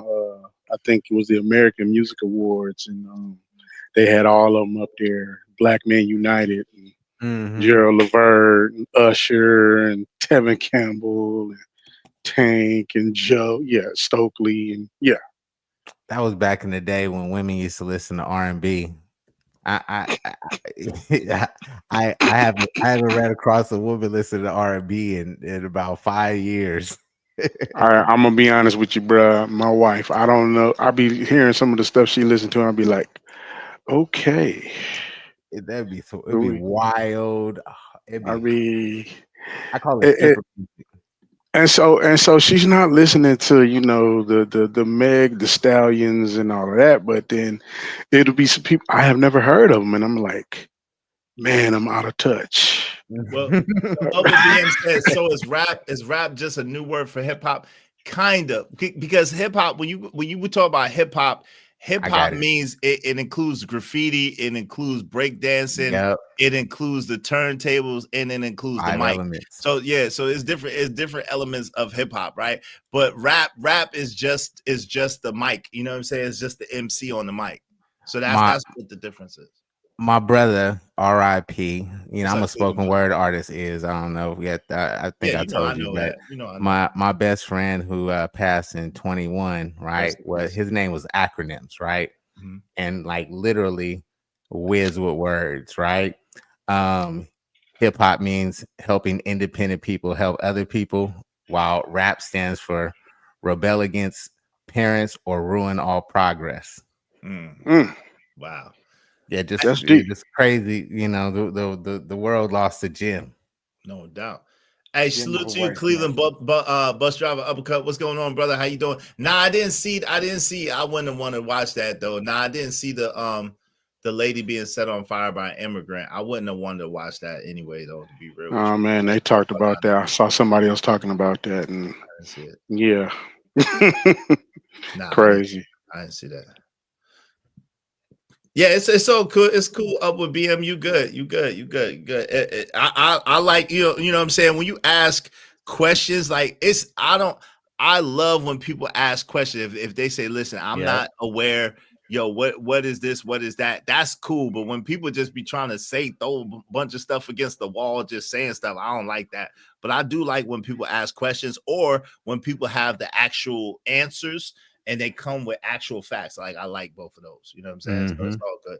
I never get frustrated with someone asking a question and trying to get a genuine answer. There's nothing wrong with that. Shout out to my man Lord ADS in the building. Good to see you, family. Good to see you. Yo, if y'all want to keep the show going, we need at least $50, man. Before the top of the hour. We've been going long and strong. And you know what I'm saying? The show is on the people. So if y'all want to keep the show going, we definitely need some support on this holiday eve, man. Support the show, support the stream. If not, it's cool. Maybe tomorrow we'll have a better day. I did take offense to what Fat Joe said. Yeah, I did take offense to it. We all do. Yeah, I take offense to it. Yeah, I do. I don't think it's cool. And I think that if you profit from people of color and you turn around and degrade those people of color or try to diminish their plight or diminish their experience, then you should no longer get paid from the people of color. That's what I believe. While classifying as white in years. Right. Man, I'm light skinned, man. That shit hurt my heart. Okay, I'm gonna be real with you. Well, you're not right though. But Petty Pendergrass said, "I wish he had fun instead of Joe." Damn. Yeah, he infiltrated. Well, I don't know. I mean, that's a lot of infiltration. He's been infiltrated for 32 years. He rode the coattail of pun. Let's be 1,000. Nah, you can't say that. That's hey. Now hold on now, because that's not true. I want to ask that. I want to ask that question. Go ahead. I'm sorry. Hold on. Fat Joe was out way before Big Pun came out. Fat Joe is a pioneer as well. Fat Joe came out with his first album in 1991, and he'd been around hip hop before that. So I can't lie. So yeah, Pun was much younger than Fat Joe. Is let me ask this one question, because is it true that, and I mean, I just heard this, that Fat Joe got Big Pun's rhyme book or something like that? It's possible. I'm not sure. Okay. Now that's what I'm saying. I heard that. I just recently heard Fat that. Joe don't rhyme like Pun though. Fat Joe don't even rhyme like Pun. Not even close. I get you. Boring though. Let me show y'all something. This is what y'all don't understand. Hold on, Chris. How old? I got it. Okay. I wish Big Pun would have been around a little bit longer. Yeah, me too. He went to go lose that weight, man. Yeah, Fat Joe's 92, man. Yeah, he came out in 91. Digging in the crates. Yeah, I remember the mixtapes. All right, so now look. Yo, Big Pun's birthday is 1971. All right. Yeah, Fat Joe's 70. Yeah. So Fat Joe been out. Fat Joe been out way longer than watch. Fat Joe been out way. He's a year older, but Fat Joe been out before Pun too. Yeah, Fat Joe signed Pun, but like I said, Pun was like he was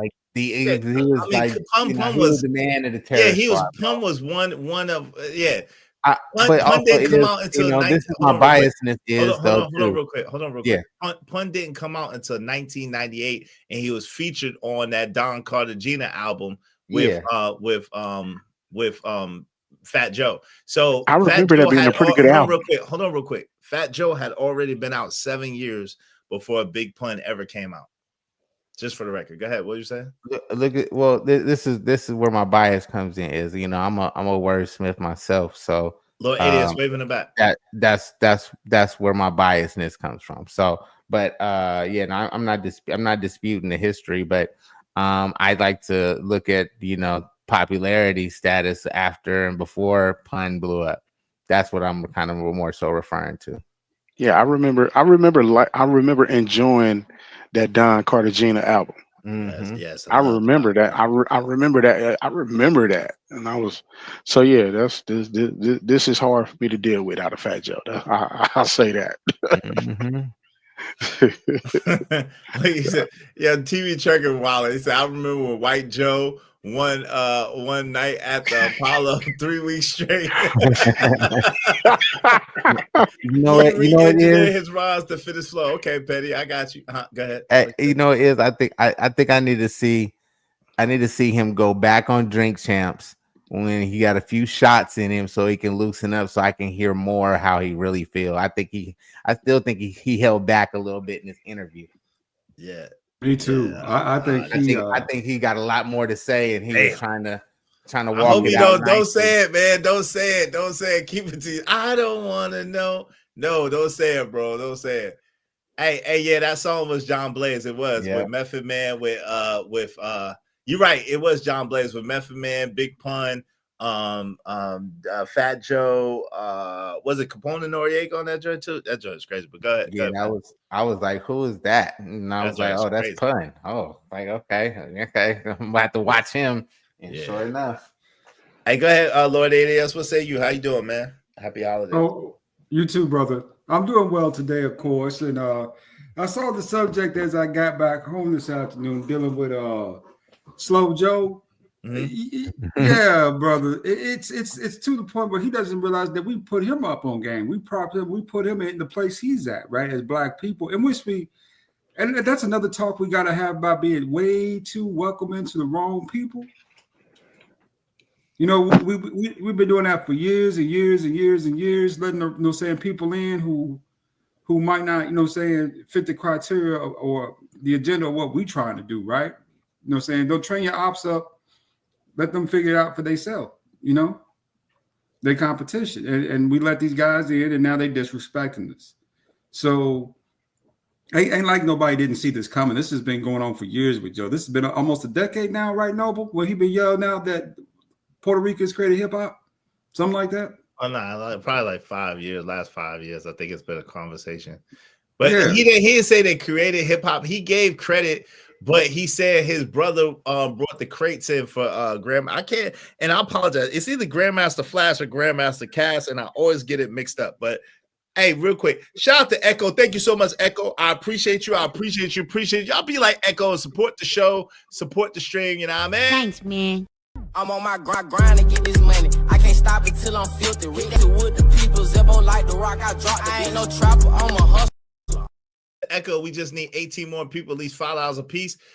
Get the memo, hit the Venmo, support the show. And of course, if you don't have Venmo, you can support through the super chat. It's all love. I appreciate it. However you give it, whatever you give, thank you so much. I appreciate y'all.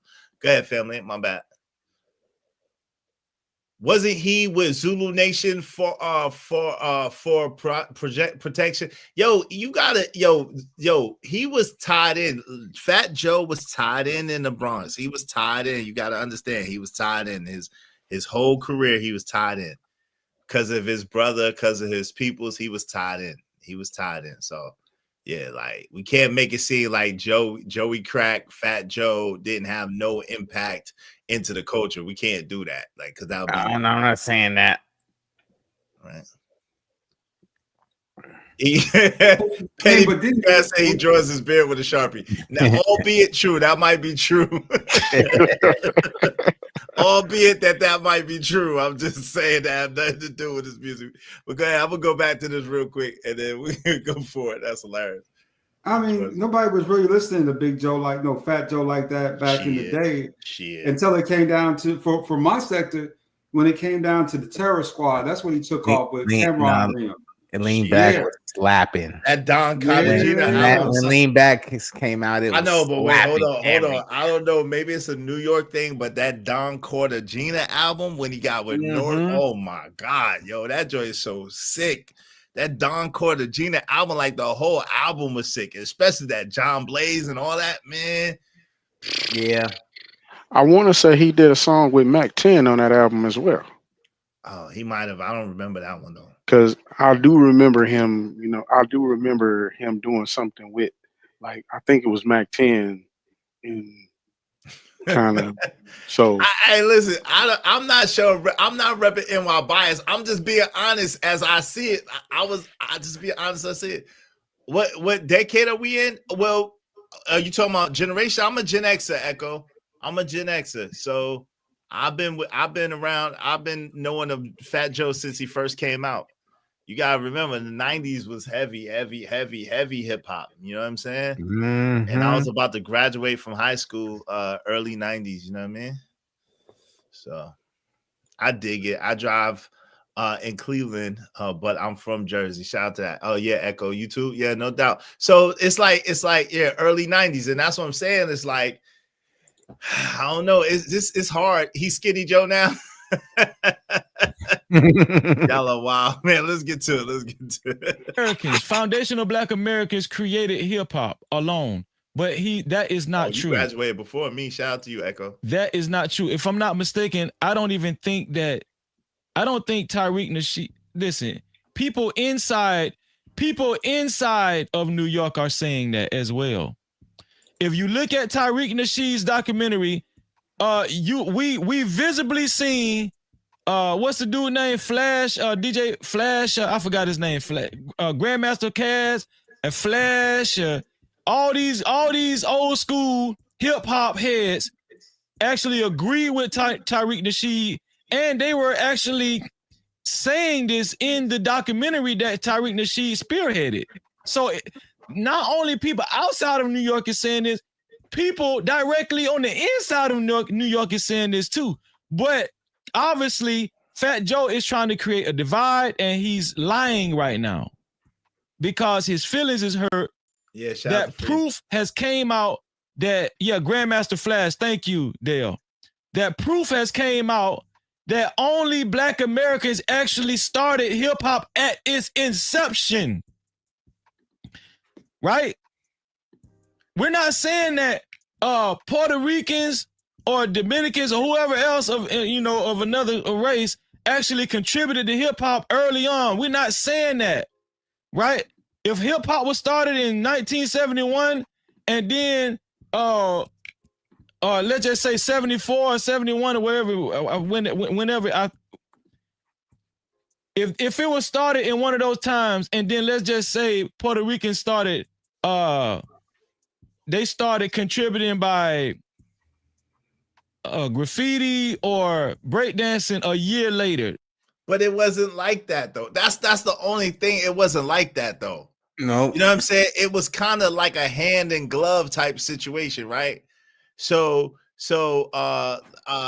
Echo, it's not really true. Shout out to Freezy. I got much love for Freezy, but Freezy, it wasn't really like that. What it was like, somebody came out with the turntables and the mic. I think it was Grandmaster Flash and Cass, right? They came out and they started rapping, and then people started dancing. They called it break dancing on the damn cardboard in front of the joint, and then later on people started tagging and doing graffiti. It was kind of like that. It's kind of like a hand in glove situation. You know what I'm saying? So if Fat Joe ain't all the way wrong about Puerto Ricans been in it since the beginning, because you got to understand how the Bronx is, right? It was created by Black men, Flash and Cass, right? It was created by Black men, and then Kool Herc is up in there too, right? And then whatever, I don't know what's up with the other AF Bimbada, you know what I'm saying?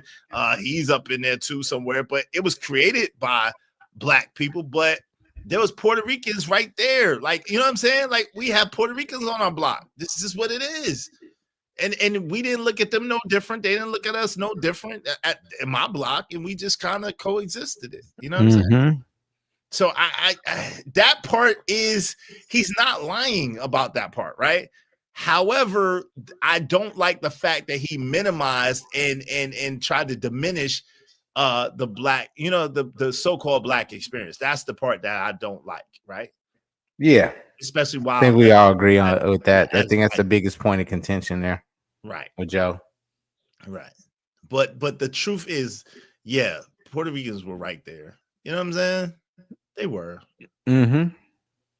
Hey, hip hop was just taking off then in the mid 80s, and I got lucky enough to be back east during that time. Yeah, shout out to that. Hip hop beginning in the early 70s. Yeah, like 71, I think it was 71. Mm-hmm. But it didn't really explode like until, like Echo said, like the mid to late 80s. It didn't really hit the West Coast until the mid 80s. I didn't say diminish these. I said diminish. Shout out to you. A lot of different music busted off from disco. Yeah, it did. It said, yeah, and that really happened to people on the street. Boom boxes were big. Yeah, they were. They were. Hey, you listen, if y'all want to keep the show going, man, we definitely I can't live without my radio. We definitely need mad support, y'all. Let's go. We need more support. Support the show, support the stream. Real quick before you hit play. Yes, sir. We need a we need a all hip hop show. 80s through through 2000s hip hop show. And all right, we gotta set it up. Yeah, I mean, it's only gonna be us. I think get ratings, bro. Nah, the young cats don't want to hear that shit. It's only be us, Gen X, but we can do it. It'll be fun. I'm down with it. It'll be fun because it's down to reminisce. You know what I'm saying? Definitely. I don't know if it's Puerto Rican or Hispanic, but yeah, a lot of Hispanics, so to speak, Puerto Ricans were into that kind of music too. Yeah, because it came from the same place, man. Crazy Legs in them. Yeah, like come on, man. Let's go. That doesn't mean that you contributed to the inception of it. Yes, they did. Right? If I built my house in 1990, if I actually built my house by hand in 1990, and then somebody else came along and added some decorations to it, that doesn't mean that you created my house. No. You just contribute. I don't think. Well, I didn't hear Fat Joe's argument. No, Puerto Ricans didn't create hip hop, so I don't know if that's his argument. No, that's not true. If his argument is that we helped contribute to hip hop from the beginning, that is true. That means that means according to Freezy's example, the Puerto Ricans were hands helping build the house that is hip hop. You know what I mean? So. I gotta hear Joe's full context. I gotta see. Yeah, Freezy was like, so if in that context, like you say, yeah, blacks were building the foundation, build it all the way up, and then let's just say Puerto Ricans put the roof on. But it's the same time. It is building the house. You see what I'm saying? But it was a little less of a contribution, but a contribution nonetheless. Does that make sense? Because without they could have had, one person can't pour the foundation. So there's like 10 people been working on the foundation and framing the place. One or two of them might have been Puerto Rican in there. I'm game with that. I can accept that. But the creation of the rhythm and the sound, no, that's us. Yeah, and DJ Herc is, DJ Herc, that's true, with BM. And DJ Herc is Jamaican, part Jamaican, and he was one of the pioneers of hip hop too. Widely renowned, one of the pioneers. Yes, he did the block parties and all that. That's a fact. You know what I'm saying? But he would do the call of rhythm. What's up, Petty Pendergrass? Thank you for the $5. Flabby Joe looks like a light skinned Jakes. Yo, that's hilarious, man. Thanks for the laugh.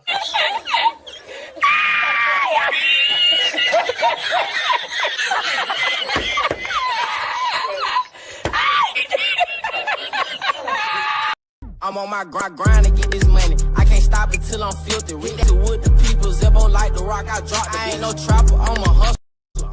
Y'all are hilarious. That is crazy. That is hilarious. I didn't think about that, but you ain't lying. You ain't lying though. Yeah. We just need 17 more people. It's like their beard and skin swap colors like yin yang. Yep. Have you ever been swallowed? No. And I don't want to. I don't want to know. Contributed to, you just contributed to it. That don't mean you created it. That don't mean you helped create the house. So I think this is the biggest misunderstanding that Fat Joe and many other people of non-FBA descent are getting confused about. Let's go back. Were made by radical. Shout out to the 51 people that hit the like button. I wish $3 million in your life. Thank you to the 51 people that hit the like button. Believe it and receive it. Please, I encourage you. To get to include yourself in on the blessing. Yep. Thank you for hitting the like button in advance. Thank you. What's up, Black Man Unfiltered? So he's calling What's up, Tariq Nasheed radical and Lord Jamar radical. Black racist. He calling them racist too. Let's just say that. Okay. It's a group of these guys that don't want to hear Jamaican, don't want to hear Guyanese, they don't want to hear a black guy that ain't down with them. Right. Right? So their job is to criticize anybody who don't look like them or who ain't Black American. Who are these guys? You want me to say a name? We're going to give them too much clout. I mean, the FBA, Foundational Black Authority, whoever the fuck these broke niggas is. I'm just keeping it a buck. And this shit is to attack everybody on Twitter. You see this nigga who run them? Like, your leader? Coming out this thing. You gotta be fucking kidding me, man. And so they trying to change the narrative. They're not from New York. Right. So they telling a whole nother story. This was whoopity doop wop. Bro. Fuck these rumors. I know we're at Yankee Stadium right now and it's hip hop's 50th birthday. But it's crazy. The problem is he's too New York, right? Like, this is how we talk. Like, so it's funny because it's crazy. It's crazy. It's like a psyop. It's crazy. It's a psyop. It's a psyop, man. They're running psyops, yo. I'm conflicted. My New York bias is kicking in. Brother, let's just keep it real. Black Man Unfiltered. I'm conflicted. I don't understand, Izzy. Now this one, brother, I don't understand how you do not see this as unadulterated just disrespect. Because it's New York shit. It's some real New York shit that he did. It's hard. It's hard because I understand what he's doing, but being that he identifies as white, he can't do it. That's the problem. Like, it's Fat Joe, and I'm used to Fat Joe, but now I know that he identifies as white. It's messing with my mind. I can't accept it. It is disrespect. I got you, Rajwell. It is disrespectful. Let's keep it real. It's disrespectful. Yeah, it's unadulterated disrespect. Y'all New York niggas is different, man. Y'all way different, man, than everybody else, man. We definitely because you come out and say that any place else. I mean, talking about Georgia, damn Detroit, Chicago. Them niggas gonna pop it there, man. Hey man, my status don't say black. So am I any less Aboriginal American or melanated just because I'm not I don't identify as black? Nah, but you don't say nigga either though. Yeah, I would rather be called a nigga than be called black. I understand, but you also don't say them broke ass niggas.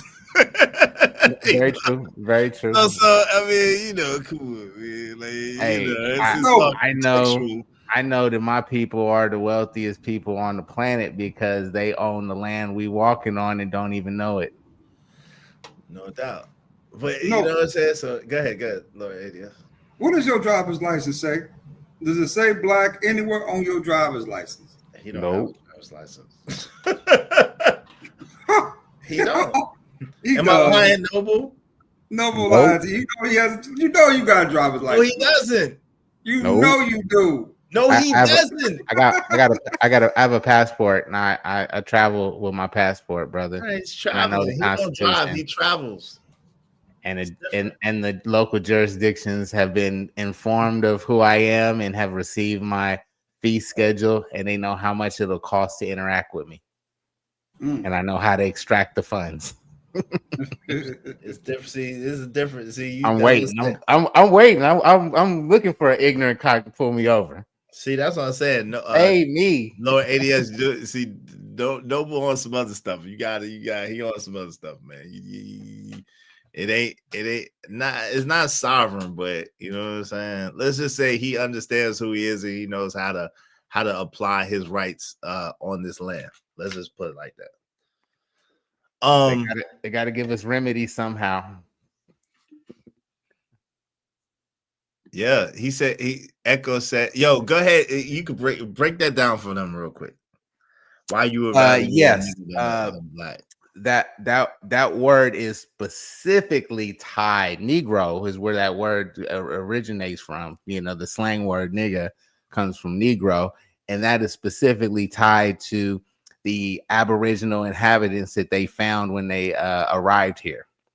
That's the word that they used in substitution for Indian, and Indian was used in substitution for the word Moor, as you can find in, I think it was Harvard School of Law. They said in 1671 the word Moorish was substitute for Negro, for Indian.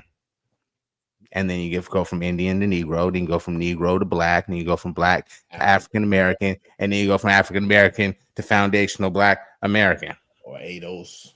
ADOS. I mean, what else? They're gonna change. They change your name every decade? Every couple decades. You forgot colored though. You forgot colored. Colored too. That's right. That's right. Yeah. I mean, the NAACP. The biggest question, so there's a question mark on the identity of one group of people because they shuffled the name or how we've been identified over the course of their time here in Americas, right?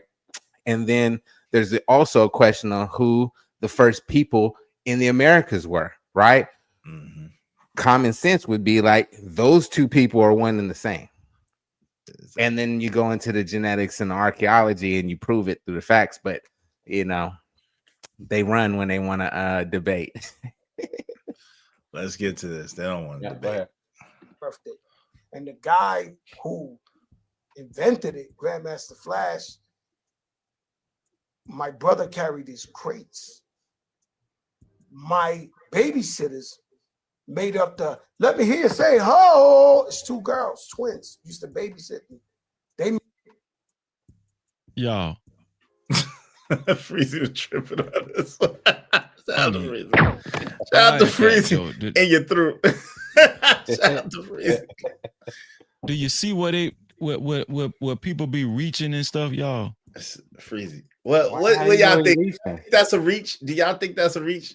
No, I mean, I'm who am I to say that didn't happen, right? It's I mean, he's been involved and around. He came up in the Bronx. His family's in, you know. So it's like I can't discredit anything any man says. I'm gonna take it on face value.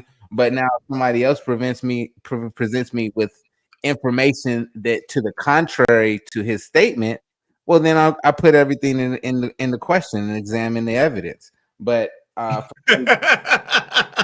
this dude said next year this nigga gonna say he invented hip hop. Well, he gave credit to Grandmaster Flash. He gave credit to Grandmaster Flash. He said his brother used to carry his crate, so he was obviously came up around it. But for him to equate that his brother carrying the crates and the girls that babysit him came up with the hook, that doesn't equate to, you know, any Puerto Rican influence in the Grandmaster, you know, Flash. It sort of does to me. It's talking about proximity from the inception, and if you have proximity from the inception, like you know what was a sus show? What was that show? It was with Jaden Smith was in it. It was about how it went from disco.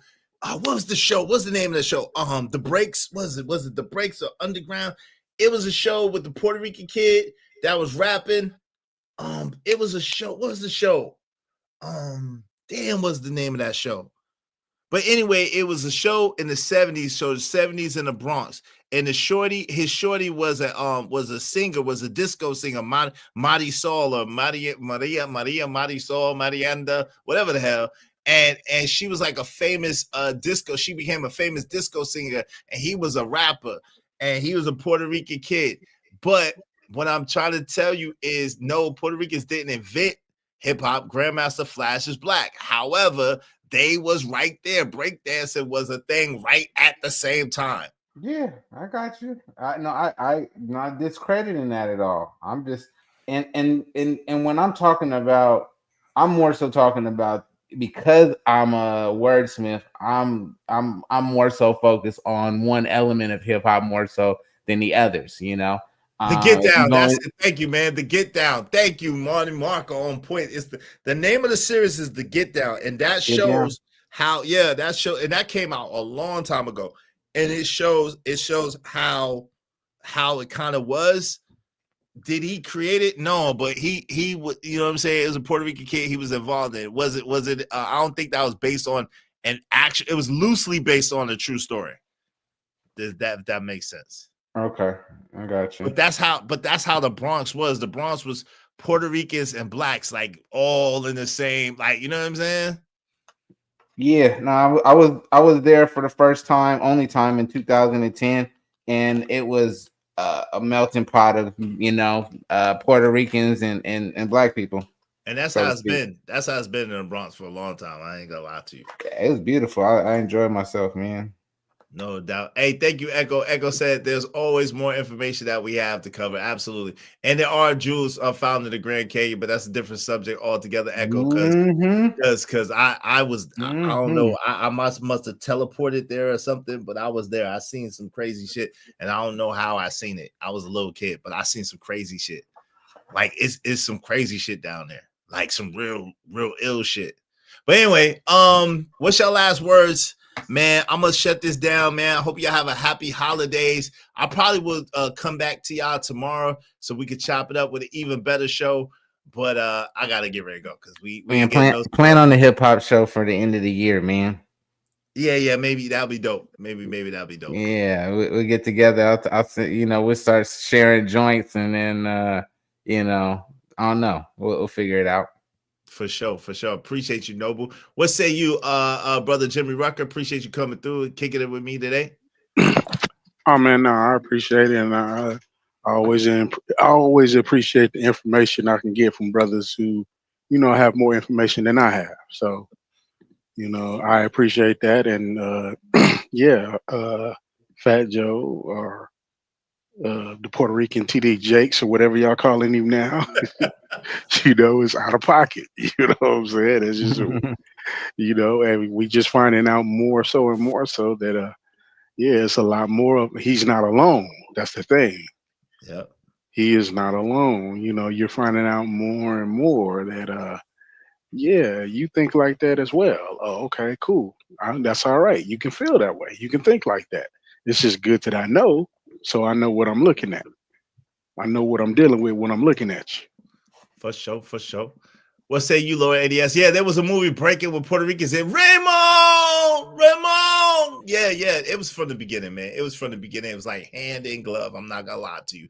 But Grandmaster Flash, Cass, and Kool Herc are considered the pioneers of hip hop as far as the DJ and the turntable. Crazy Legs is one of the most premier break dancers that there was, and he's a Puerto Rican dude. But go ahead, Lord ADS. What say you, brother? Yeah. Thanks for letting me up, Izzy Band. Good talking to you today. You know, as I tell folks, you know, yeah, New York's a whole different place, man, than every place else that in the United States of America. It's really different up that way, right? But normally, you know, you see that type of behavior, it is what it is. But all right, brother. Thanks for having me up. Peace. Appreciate you, man. Hey, appreciate y'all brothers coming up and kicking with me, man. Y'all have a happy holiday. God willing, we'll chop it up tomorrow with an even better show. I appreciate each and every one of you. Thank you to my man, Cajun Dartfire. Thank you to Echo. I appreciate you, Petty Pendergrass. Thank you, Jay Watts. Thank you, Jay Stevens. Thank you, Jimmy Rucker. Thank you, brother, for the triple quadruple up. Thank you, Calvin Cook. I appreciate you, Trucker Yell. Thank you. Thank you to Dunk, and thank you to Hassan Tahir. Thank you to everybody that supported the show, support the stream. You know what I mean? Listen, y'all could always hit the Venmo, man, and support the show. Or you can hit a super thanks, man. Make sure you like the video, share the video, and subscribe to the channel. I greatly appreciate you. Salute, Jay Jermaine. Hey, Merry Christmas and Happy Holidays to the Ismailite Nation, to everyone. Man, love. Make sure you subscribe to my guy, Emperor Kojak 303's gaming channel. Nico Too Smooth in the building. Have a great Christmas, everybody. Hit the like button on your way out, absolutely. But the movie was years after hip hop's birth, but that time, that's when the industry weaponized. Yeah. It was in the early 80s. You're right. But you know what I'm saying? But still, yo, I appreciate y'all. And we out of here, man. We'll continue the convo on a later date, man. Peace and abundance. We out.